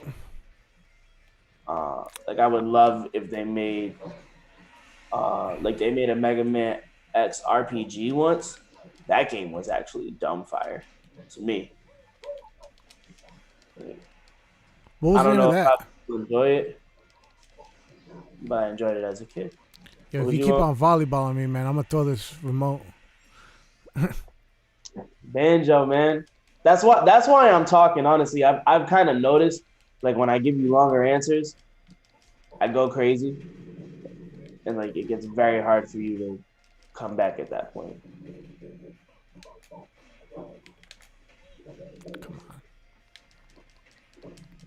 Which is weird because I feel like most people be like, yo, I can't talk and play at the same time. Yeah, that's just, Like that. I thought I was pretty much guaranteed to get like OD smacked around tonight because I'm like, all right, you're gonna ask me a question.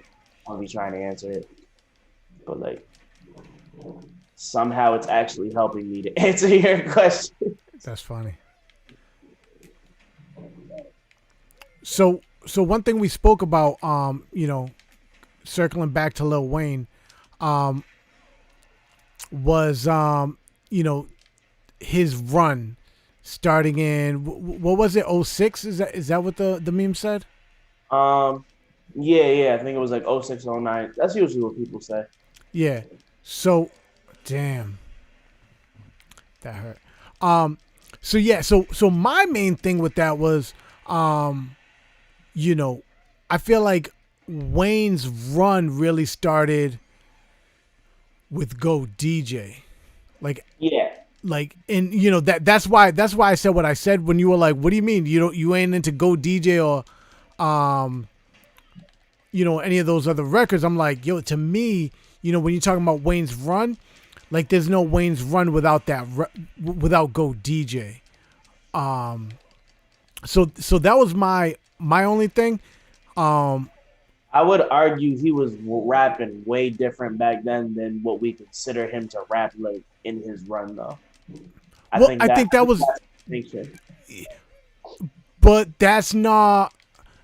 But to me, that's not what it was. It was his run, right? I think during his run is where he started, to rap a little crazy. He started having some of those different bars where, we really started to see it in the Touch It or Not remix with Camera, Suck It or Not Yeah. remix.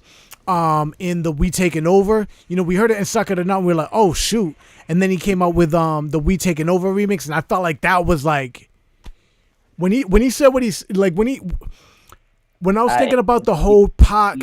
Feed me beats. Yeah, Yep. I am the beast. Feed me rappers or feed me beats. When he said that, I was like, what the hell? To That was me, all I knew. when I was thinking about Pac versus Wayne, and I was thinking about how Pac had one of the best intro bars to a song where he was like out on bail, fresh out of jail, California dreaming. Like to me, that was one of the illest things that just to start it off. Hail Mary. I thought you was gonna go Hail Mary. I ain't a killer, but don't push me. That was dope too. But like to me, I was like, just because he was. To me, I feel like the out on bail, fresh out of jail, like that was real. You know what I'm saying? Like, Yeah. but then I was like, I try to be objective, because I'm definitely more of a Pac fan than a Wayne fan. But I just remember when he said, "I am the beast. Feed me rappers or feed me beats." I was like, yo, did this dude really just say that? I think that's my favorite opening bar ever, honestly. It's definitely one of the top opening bars of all time. To me, it is. I'm sure I've got to think of a couple of different songs, but damn. That was the moment I knew, honestly, because like I was into mixtape Wayne after that. Like that was what made me say, Oh, I thought I had you. I need to check out like more of what this guy is doing. Because like before that, I was a fan. Like Carter 2, I think is very much peak Wayne in terms of mixing the content with how incredible he was as, an actual rapper. Um, like Hustle Music, I think is his best song. See, I think That's not what we think of when we think of Lil Wayne. We think of the wild bars about, eating pussy, sipping lean, like all the extra shit that he yeah, popularized and we still see today. Like I yeah. think influence of Lil Wayne 10 years later, I'm not gonna say it's greater than Tupac's, but I feel like Tupac's influence was a lot more immediate. 10 years after his death was 2006. The game was very different than it was when he had died.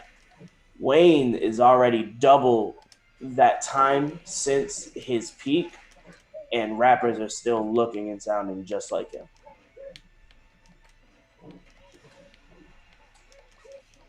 Arguably more so than Tupac's But yeah, clone, I guess. but you know what? I think that's a sign of the times, though. Where damn it, I just got that crazy lag. Not that I would have done anything other, because you had me in that volley. Yeah, Um, these volleys are actually like really easy to get off on DK because he's so heavy. That's why I like the small characters because you just get hit and then you get hit while you're getting hit. but like I feel like you know you couldn't sound like Pac, right? That just wasn't the thing. Like that wasn't the thing in the '90s to sound like Jay or to sound like Nas or to sound like. I'll take that. That was very close. Super close. Questionable. Honestly. But, No questionable. There's no question. I want. But you couldn't yeah, sound like Pac and you couldn't sound like Nas. Now it's like Future's got a style. I'm gonna sound like Future, right? That's what it is now. I just, I think, and here's like across the board. Like I'm not just saying this on no generation. I'm saying even like genre to genre. If you're unfamiliar with a style, everything's gonna sound the same. Period. Like if I never heard '90s rap before, all '90s rap would sound the same to me because I'm not familiar to it. It sounds like it, and to this day, you can still imitate a '90s rapper and like immediately be like, "That's a '90s rapper." Oh, that's Tupac. Oh, that's Biggie. Oh, that's blah blah blah. So like the past couple of years with I'm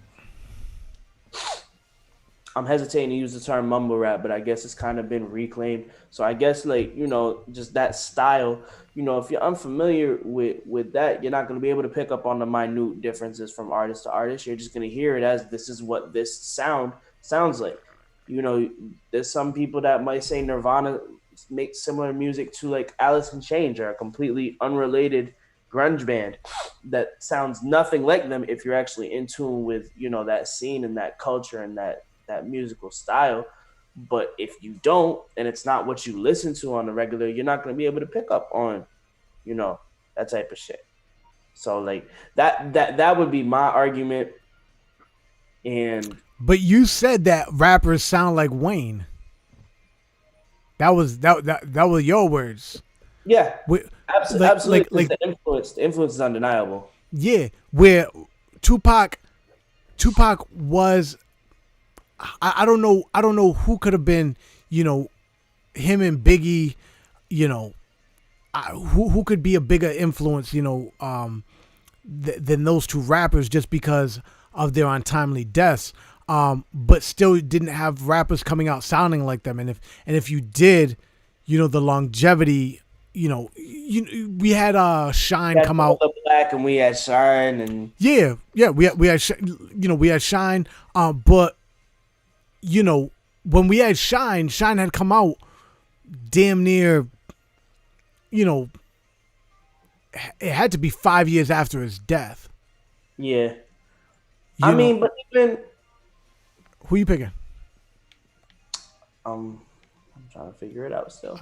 But honestly, even Tupac, like he didn't have sound alikes, but yes, he definitely had the influence. Like you can't tell me DMX wasn't influenced by Tupac. You can't tell me Ja Rule wasn't influenced by Tupac. You can't tell me Lil Wayne wasn't influenced by Tupac. You can't tell me like that's the thing is But that influence is there. Everybody's gonna be influenced by what's before it, and yeah, sometimes it's more apparent than others. But like nobody would be doing what they did if it weren't for the people that did what they did before them. So but that only goes so far with me. DMX, I feel like DMX was more like DMX looked like Pac. You know what I'm saying? He looked like he saw Pac and was influenced. But as far as I lyrics think and felt like sounding, like I don't feel like he sounded like Pac. not, but just the way that there was so much feeling in the voice was very Pac esque, and I'm not saying that just by the simple fact like oh you could feel him. Like no, the way that DMX projected his Yep. voice was very Tupac-ish. Very Tupac-ish. He had a different voice, and obviously he did the twist on it with the dog barks and the growls, and the certain inflections he would use. And he's a New York cat. Pac was primarily West Coast, even though he was born in New York. Like, we think of the accents differently. So yeah, there's a different sound, but on a very basic level, DMX was basically New York's answer to Tupac. Yeah, definitely. Yeah, I don't know, man. I don't know if I can, because obviously I've heard the comparison, but when really thinking about it, you know, um, I guess my thing is sound. And that's what it is, right? Like sound, like nobody sounded like Pac, like Yeah, I would say John and DMX sounded similar, but you and know, they're both from the New York Pac tree. yeah. But at the same time, they kind of came out around the same time, so it's it could be it could be a lot of things, but it wasn't like people biting styles, where I feel like a lot of people are just biting styles now. That's just my opinion. That's my outlook on it, and not everybody, right? Because I feel like you've got cats like the Migos who have a different style. There are a lot of not even just them. There's a lot of people with different styles. Yeah, Um, but damn it, man, how you freaking killing me with Jigglypuff? because Jigglypuff's nasty. Yeah, Hell yeah. One of the best Smash Bros. Players in the world uses the Jigglypuff in every game. sheesh. Consistently, like placing dumb high. But it's not that styles are being bitten. Like yeah, and I'm not to say that they aren't either, because there's clearly some artists out there that are just like, well, fuck it, I'm gonna make a quick buck sounding like exactly like this person. But like those have always existed. It like yeah, they're able to get a little bit further and a little bit notoriety now, just because rap in general is bigger and it's more of a business. So yeah, with the fact that more money can be made off of it, you're gonna hear more of it. You know what I mean? Yep. If niggas wasn't buying toothpaste, there wouldn't be 50 million toothpaste brands. Mm-hmm. You know what I mean? So like with the demand comes an increase in supply. And there's gonna be niggas who are gonna, cook their shit the exact same way as the leading guy. But like at the same time, those aren't the guys we're looking to like we can spot them a mile away. Those aren't the guys we're looking to make big shifts in the culture. But then you still have an artist like a 21 Savage who shows the growth beyond that, initial placement. I mean, that initial label that you threw at them of being, a mumble rapper with no context or anything like that. Like every artist is capable of growth. It's just, seeing whether or not they do. And I think when you think of like the Migos and Future and Young Thug, these artists who very clearly, you know, changed the game and inspired a sound that a lot of other artists are kind of eating off of. They got it from Wayne, but they still don't sound like Wayne. Future does not sound like Wayne, but you can't tell me we would have Wayne if it wasn't. I mean, we would have Future if it wasn't for Wayne. Yeah. And now, the same way an artist might come along and it's like, oh, that's clearly, sounds like Future.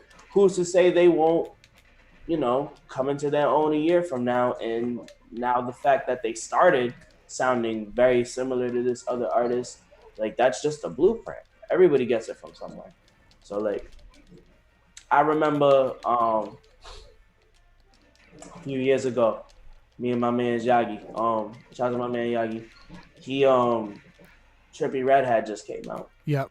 Everyone was calling him a little Uzi clone.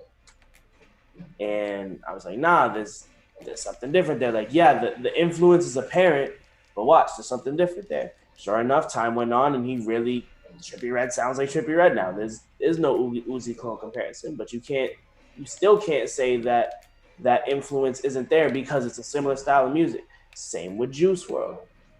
Like, it's what happens. Someone comes up with a new sound, like when they first started distorting electric guitars, when they first started doing the reverb on the snare drums in the 80s and everything had that big sound.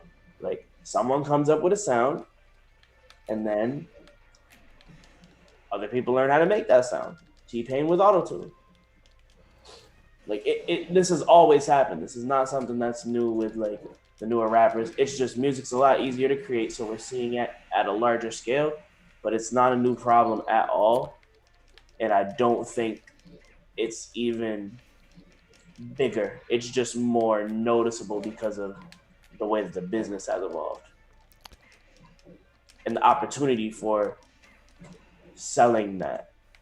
So you don't think, because I definitely agree with that, right? So, with more access, you don't think that it's easier to just try to duplicate X beat, right? Or certain, one producer or one artist sound. You don't think that is a bigger problem now just because of technology, and it's so much easier to say, yo, I think Sky Bento's dope. Let me try to take his style. I don't think it makes it a bigger problem. I can't say that that's not a variable at play. It definitely is. Of course, if it's easier to create something, then yeah. But at the same time, it's not going to be easier for everybody. You know what I mean? There is still some level of skill involved because we've seen rappers in their 50s try to make fun of what rappers sound like now, and they can't do it. Yeah. They can't do the shit. It sounds like an old head trying to sound like a new head. Like we've seen that. So there is still, some semblance of skill. Now, granted, you could say, oh, it's just a lower skill floor or a lower skill ceiling or anything like that. But at the end of the day, it's not a better or worse thing. It's just different. It's just like the rappers now might not be capable of what rappers in the 90s were because they didn't come up in the 90s. The rappers in the 90s aren't capable of what the rappers now are. Mm-hmm. I think the easiest comparison right there would be Bone Thugs and Migos. Because they're essentially doing very similar things with wildly different content and wildly different aesthetic choices and wildly different, but it's still rhythmically, and melodically speaking, they occupy a very similar lane in the game. And it's a different time. You know what I mean? It's a wildly different time. The Migos couldn't do what Bone Thugs did back then. Bone Thugs can't right now do what the Migos are doing right now. Mm-hmm. Like, it's just different. It's a different skill set. I think that's the best way I could put it. It's just a different skill set. It's funny because you brought up Bone Thugs, and I guess I never thought of Bone Thugs, but what the? Come on, man. Oh man.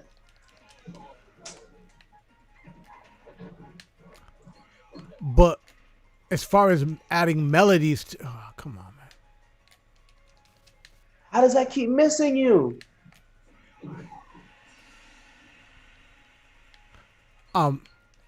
Like I can't think of a rapper before Bone Thugs that was adding the melodies like they were adding them, right?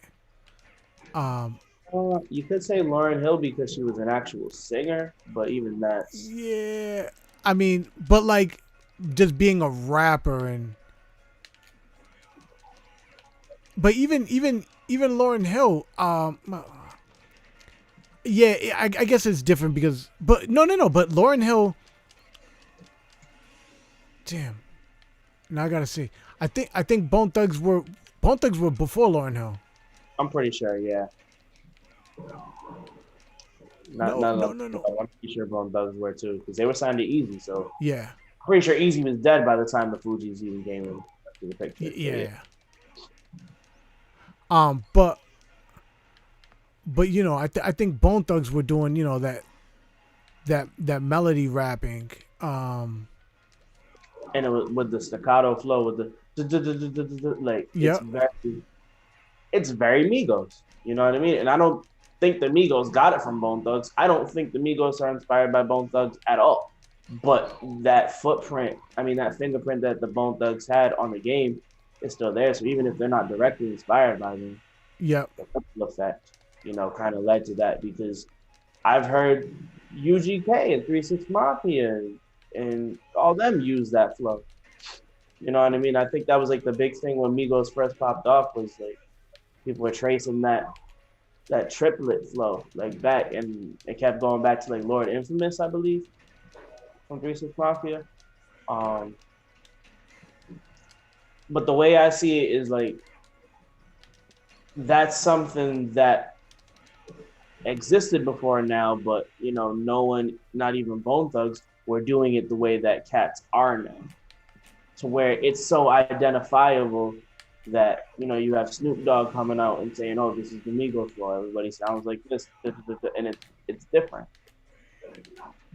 It's just very different. It's the same way as like I said, when they did the reverb on the drum in the '80s, and when they started distorting.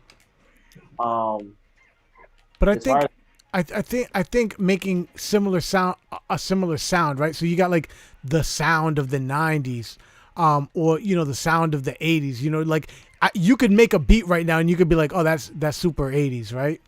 Yeah. Again, I think that's just different from sounding like an artist. Well, another thing is the sound of the '80s is the sound of the youth in the '80s. You know what I mean? They decided that the sound of now is the sound of the youth right now. So it's always going to be decided by the youth and the next generation. They're always going to come into their own and make it something else. But yeah, when they start, it's imitation. Michael Jackson started doing Rick James impressions. Mm-hmm. You know what I mean? The difference now is that the camera's on when these guys are starting. Yep. We're seeing the Michael Jackson home videos, and that's the kid's first song now, is the James Brown impression. Instead of there being an artist development period, and now he's with the Jackson 5, and now he's gone through this, and we've like seen the growth. Yep. But Michael Jackson wouldn't have been Michael Jackson without the Jackson 5, without Joe Jackson, without James Brown. Yep. But you can still look at Michael Jackson, who he became, and be like, oh, that's Michael Jackson. That's different than all these things that came before us. But it wouldn't exist without it. So I think it's that difference. And I also think it's like, it's a super hip hop thing, because hip hop was always built on samples. It was always built on taking, like literally taking, stealing what came before you, what you had access to, and whatever you could get your hands on to make a breakbeat, mm-hmm. to rap over. So it was always going to be, what heavily based on what came before it. And now it's such a prevalent thing, because I've always likened like that triplet flow to like African kind of tribalism, to where it's like, it's this heartbeat in modern music that like, it's way bigger than rap now. Ariana Grande is fucking like, it's way bigger than just rap now. Mm-hmm. It's this heartbeat. It's this rhythm that you hear in every song. It might not even be how the rapper's rapping anymore now because it's been around for 4 or 5 years at this point. It's just, it might be the drums now. You might have a hi-hat that goes, but it's that same heartbeat that's just like in the music. And that's our culture right now. That's the heartbeat of our culture right now. That's, there's unity in that. There's unity in us recognizing, like this is how our music feels now. This is how our music sounds now. And, it's like I said, it's been around 4 or 5 years. I think we're on the verge of something new coming along anyway. I think the Baby's probably like the last, like the nail in the coffin of that style. Yeah. Of a rapper specifically, because that's the Baby every track. Like that's his whole thing, and people are getting sick of him. Like, shout out to the Baby, no disrespect to him, but like he's obviously switching it up now. Like that's the meme is like, oh, he sounds like the same on every track, blah blah blah. Like it's recognizable now because everybody's done it. Yeah.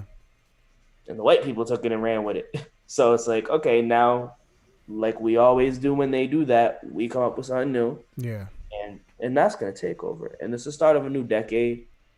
We're fresh out of / still in the midst of a pandemic. So, we're gonna see in a couple of years exactly where, things like that shaking up the whole world take us sonically. But everything that the 2010s had to offer in the 90s and the 2000s, I don't know why I said that out of order, but everything led up to that. Yeah. I don't want to cut you off, man. I just wanted you to pick somebody so that way we could talk over the game. I know, my fault. I'm still figuring out who to pick. No doubt. I'm trying to think who I haven't used on you yet. So I want to. Ganondorf. All right. Word. Are you Captain Falcon in it? Oh, no. Bowser. All right, that works. It's a good matchup. Yeah, my son likes Ganondorf. He likes Incineroar, too. I like Incineroar. I don't like how it feels like we might not get Crash Bandicoot because we have Incineroar. And they have, like, the same spin move. Yep. And, like, they kind of look similar. Like, I don't know. I really want Crash to come to Smash Bros. I don't know. That kind of hurts his chances to me. What? Well, I mean, we got Ryu and Ken. The drop kick. And Ryu and Ken are literally the same character. Damn. But yeah, that's the point. That's the whole point of putting Ken in is they've always had characters that were like clones. Like they had Mario and Dr. Mario. Ever since the GameCube one, they've always had characters that are just the exact same. So they've kind of just put Ken in to be like, look, this is the original character. That's the exact same character. Yep. So like, it's kind of like, okay, we've been ripping this nigga off. Now we're getting him on the future. Basically. Yeah.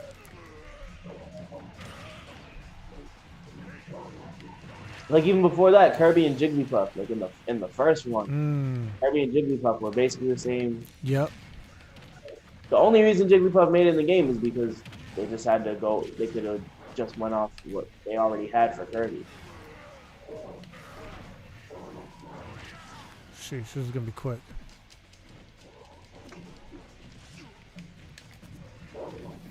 Wow, that was nutty. Ah, that's how you want to. We can run that back. I feel bad for that. That's not like even out of pity, because like I could feel that happening to me. That just looked like I don't even know what happened. You definitely should have grabbed that ledge.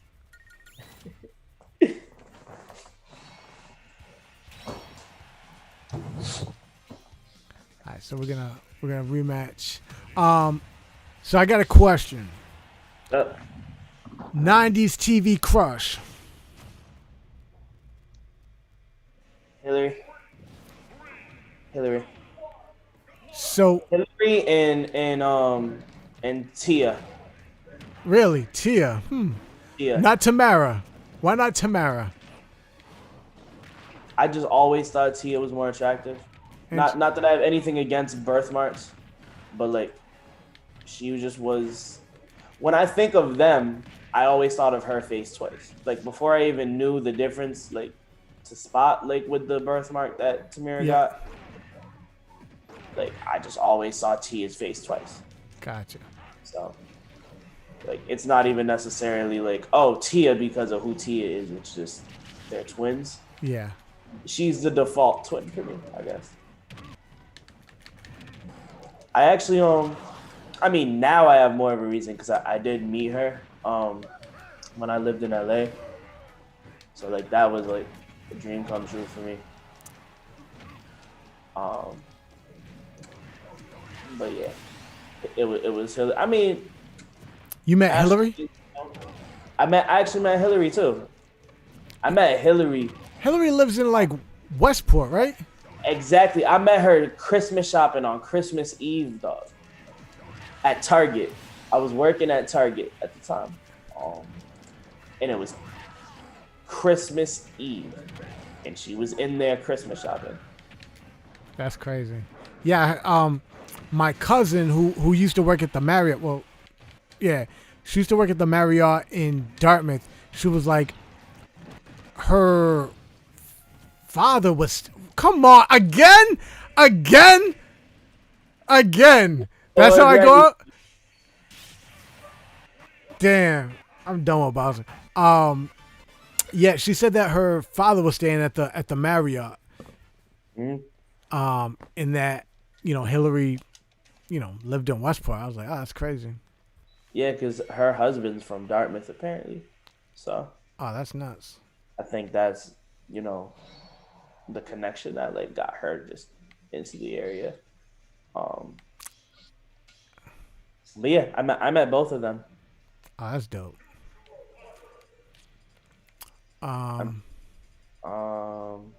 So I think we're gonna make this maybe the last matchup. Maybe do like a best out of 3 or something like that. You know what? I'm gonna do. If that's what we're doing, I gotta do. Man, I'm gonna do Zelda. Alright, yeah. Oh, you're doing DK again? Alright, yeah, whatever. Let's go. Alright, best out of 3 for all the marbles. Alright.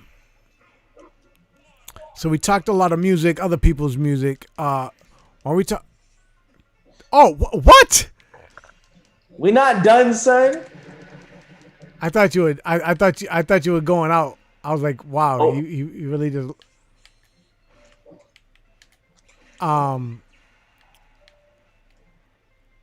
Sheesh, that was crazy. Oh man. Good luck. I feel like you think this is a lot easier than it actually is. She's not going out like that. Every time you think I'm dying, I'm coming back. What was you saying though? Yeah, so let's talk your music because you put out 2 projects 2020, right? I put out 5 projects in 2020. 5 projects. Damn. Yeah, a lot of projects. And you've got another project. You've got another project coming out, right? Yes, Terminal coming out in June. How close are you to doing it, to finishing it? It's been done. It's been done since I recorded it all in January. Because I like to, when I do an album, I like to go in and just record it all in one day. Yep. So that was what I did.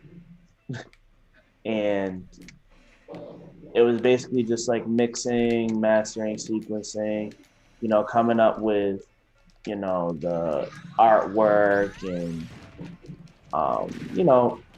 just promo stuff, video concepts, and all the extra stuff that made me hold off on, releasing it. Because in the past, I've been very quick to release projects. I don't like sitting on stuff too long, but I literally all through 2020, and actually even starting in the end of 2019, was dropping music every month. Like I had something new come out every month for over a year. Yep. So, and I capitalized on that. I dropped the Greatest Hits project in January. Off. This January? Yes, this past January, and that was the last time I dropped, with the exception of a little SoundCloud single I dropped with Quapo. Shout out Quapo. When he first got out to celebrate, just him coming home and all the great things that he was doing. Yeah, and that's all I dropped this year. Like I specifically said, okay, I've been dropping so consistently, I want to take some time off, and so I did. I got back to my roots,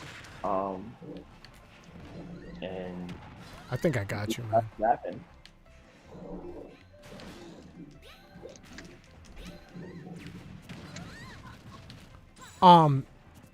Why? So you've got a certain format that you use for your. Wow. You've got a certain format that you use for your albums. Damn. That was close.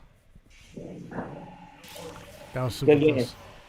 All these are good games. Yeah. You really applying pressure on it. I gotta step my game up. But what was I gonna say? So you've got a certain formula for your albums. Can you explain that, and also the reasoning behind that formula? Yeah. So, I mean, first things first. I don't only do albums, so that's like the main thing. Was I wanted to always be able to distinguish what type of project it was you was getting from me, because I do still do mixtapes. Yep. I do still do collaboration projects. I do still do EPs. But in terms of albums, yes, my albums are always 8 tracks. No outside producers, and there's 2 reasons why I do 8 tracks. Well, actually, there's 3. One is because back in the day there actually was the 8 track, so it is a reference to that. The idea actually originally came from Mario. There's always 8 worlds in Mario. And in creating a project, damn. Nah, that's the highlight. Fuck that other video you was trying to post. That was the highlight. But yeah, like I've always tried to create. I've always tried to bring people into my world when I make a project, like a real album. I've always looked at it like, okay, I'm bringing you into my world, and in doing so, I take a lot of notes on video game design in terms of just the art behind it. So Mario has, grown to come. Like, those are 8 worlds in every game, and there's like the fire world, there's the ice world, there's this world. So it's like they all have different feels, but they all feel like they're part of the same game. So I like to go into projects with that same kind of mentality of like, okay, this song is the fire level, or this song is the one that sounds like this, so that they're all distinct, but they still all fit together in the same world. So that's the second reason why I do the 8 tracks. And then the third is actually like a little nickname that I came up with for the city, based off the 508 area code. Is like I like to call just area the 8 pass, because I'm Cape Verdean. When you on Cape Verdean time, you're gonna be late. And yeah, it's 508, which is 8 past 5. And we don't really be fucking with 50 like that anyway, so I just put more love on the 8, and that's why I decided on 8 tracks. But outside of that, the other format is like, yeah, I don't do outside producers, I don't do features. Not on albums. Like I like it to just be the one voice all the way through. Because again, I want to bring you into my world. I want to I want to show you whatever it is that I want to show you in Yep. that format. So I try to keep it just me. Gotcha. So mix CDs, you can. So mix CDs, you're down to work with other people, outside producers, but strictly talking about albums, it needs to be you. Yes, absolutely. Do you think that'll change? I hope so. I never want anything to get too formulaic. Yep. Like it's gonna get to the point where it's just a pride thing, honestly. And Yep. if it ever feels like I'm just doing it just to have it just me, just to say it was just me, then yeah, I'm not gonna do it. But I also don't want to take away from the value of a mixtape. Like I could definitely one day drop a mixtape that's better than my albums. So it's like it could go it could go either way. Like I'm not opposed to having like an outside producer or having a feature on an album, but for the near future, like I just know that when I go into an album, I really think of the world I want to bring the person into, and I don't really need an outside opinion on that type of stuff. Like in terms of the way it gets presented and everything, I'm always open to collaborating with people for the cover art, videos, and all that other stuff in terms of the presentation of it. But the creation of it, I'm very much like I don't really need an outside voice to explain what I'm feeling. You know what I mean? Like I know what I'm feeling, Yep. and it's not that having another artist on a song wouldn't add to the song, but that's not necessarily always what I'm going for.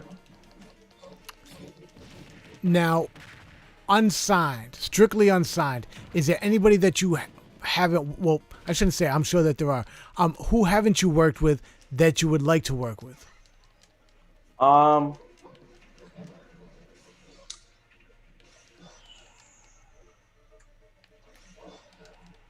Thought I had you with that. there's definitely cats. There's definitely cats. Usually, mostly in the newer crop. Um, because I really do like. Well, actually, first and foremost, I think the first person I have to mention is Khalif Yep. because I had to think of that because I had to realize I hadn't worked with him yet. Um, shout out to my guy Khalif though. We're long overdue for one. Um, I like a lot of the GMD cats. I like GMD Guapo. Free him. Um, I like AMG Vic as well. I don't know if we'd work on a record necessarily. Like I think the record would come out dope. I just don't I don't know if there's too much overlap in that for it to be something I'm super interested in. Um, but I would like to one day have a record that makes sense with everybody from the A Pass. Honestly, I would love to do a record with every single person that I find dope. Obviously, like it got to be someone that I actually enjoy their music and I enjoy what they bring to the table. Yep. But yeah, from my city, there's very few people that I'm like, I wouldn't make a song with you. And that's also kind of a prideful thing and kind of my ego speaking as well because I also know what I bring to the table. I think, because I'm a producer as well, I bring out the best in a lot of the people I work with, and I'm always interested to see what level I can help them unlock it within themselves. Yep. And vice versa, which is why I like the mixtape kind of mentality of just like, yeah, fuck it, I'm gonna just put my best foot forward. I'm not gonna worry so much about, this idea. I'm just gonna kind of, make music to the best of my ability, and it's like, it's like training, kind of. friendly sparring when I do collaborations. I Speaking don't of, like my bad. no, I was Um, just gonna say, speaking of friendly sparring. yeah, as I'm about to damn. Um, I don't like doing a record with anybody I don't think can't outperform me. Like if I'm doing a song with somebody, if I'm getting someone on my shit, it's because I want them to have a better verse than me. I Yep. want them to bring something to the song I wasn't able to. That's why I get people on my shit.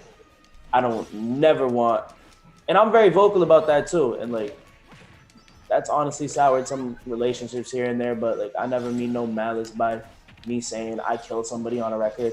Because if I got them on the record, it's because I wanted them to kill me and I know that they're capable of it. Mm-hmm. If they didn't do that and my shit was just that hard, kudos to them for bringing that out of me as well. Like I'm not, too proud to say I got to the levels I got to on my own. Like no, I've Damn. come up with real MCs. Like niggas forget, like I was 16 out rapping niggas in their 30s. Mm-hmm. Like I was in the ciphers. I was really in the field. I was really rapping.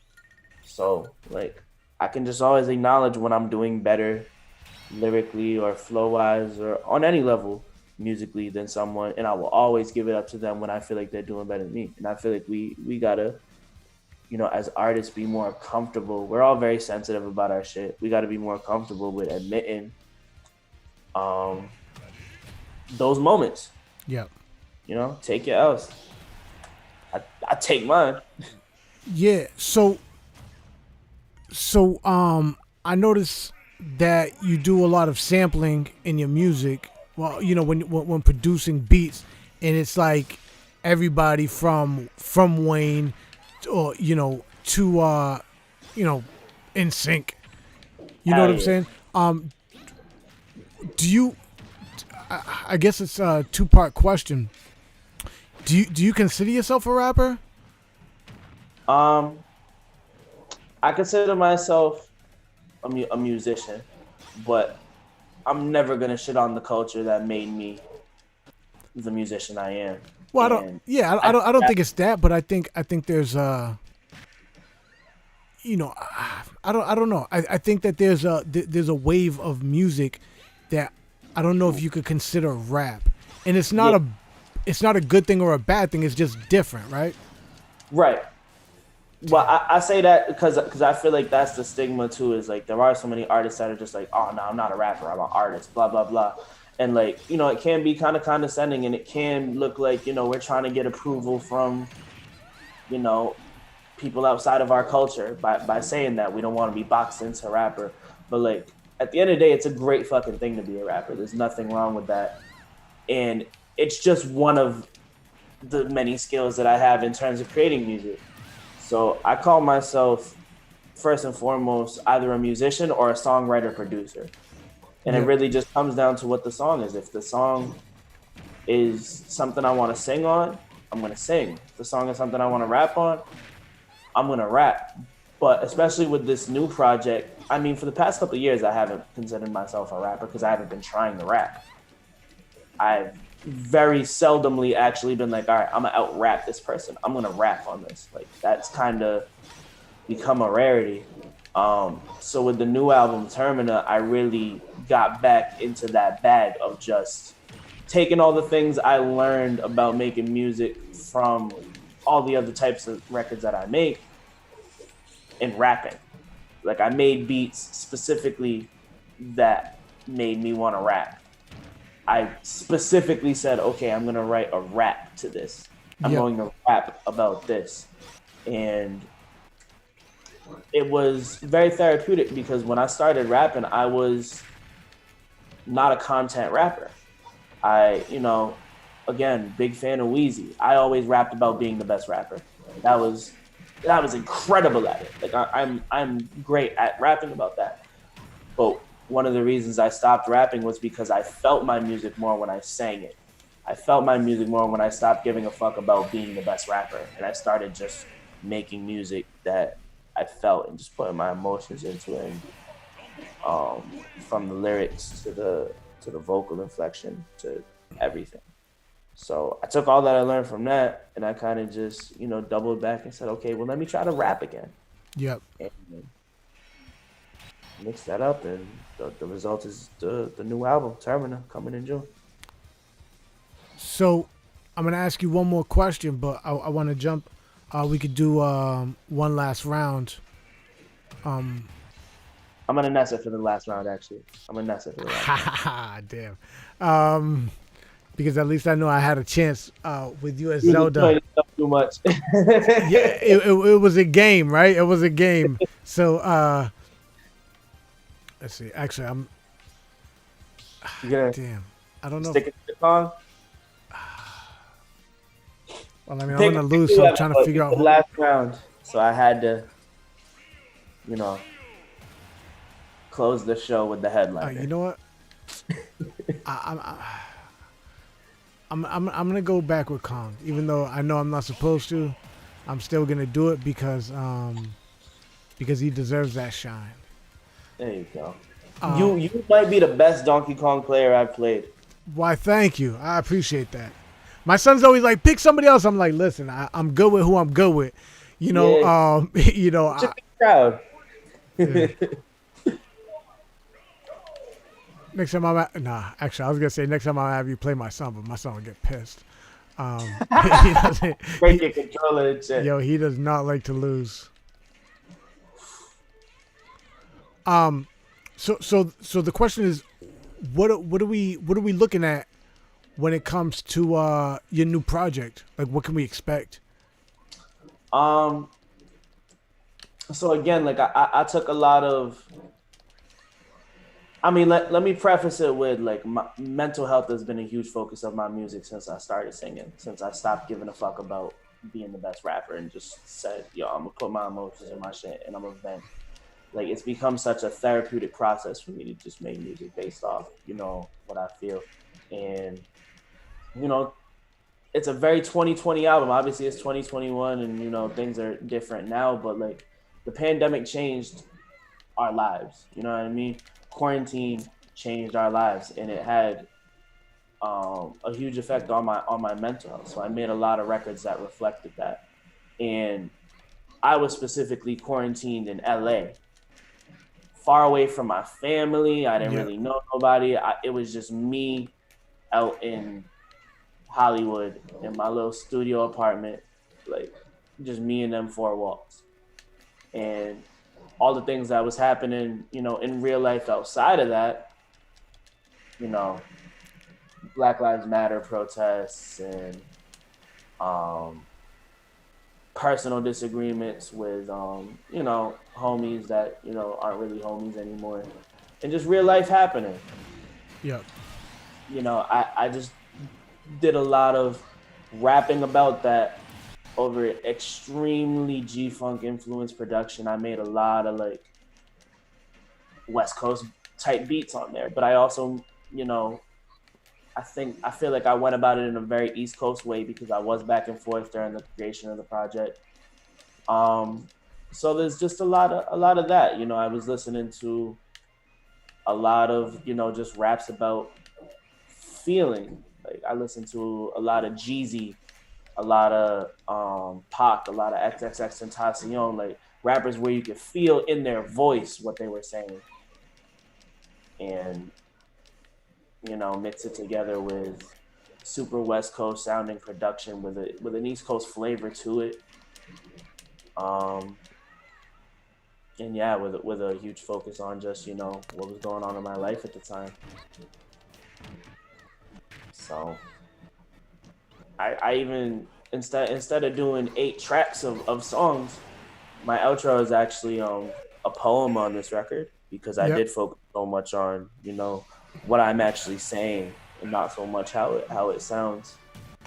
And yeah, it came together in an extremely organic way.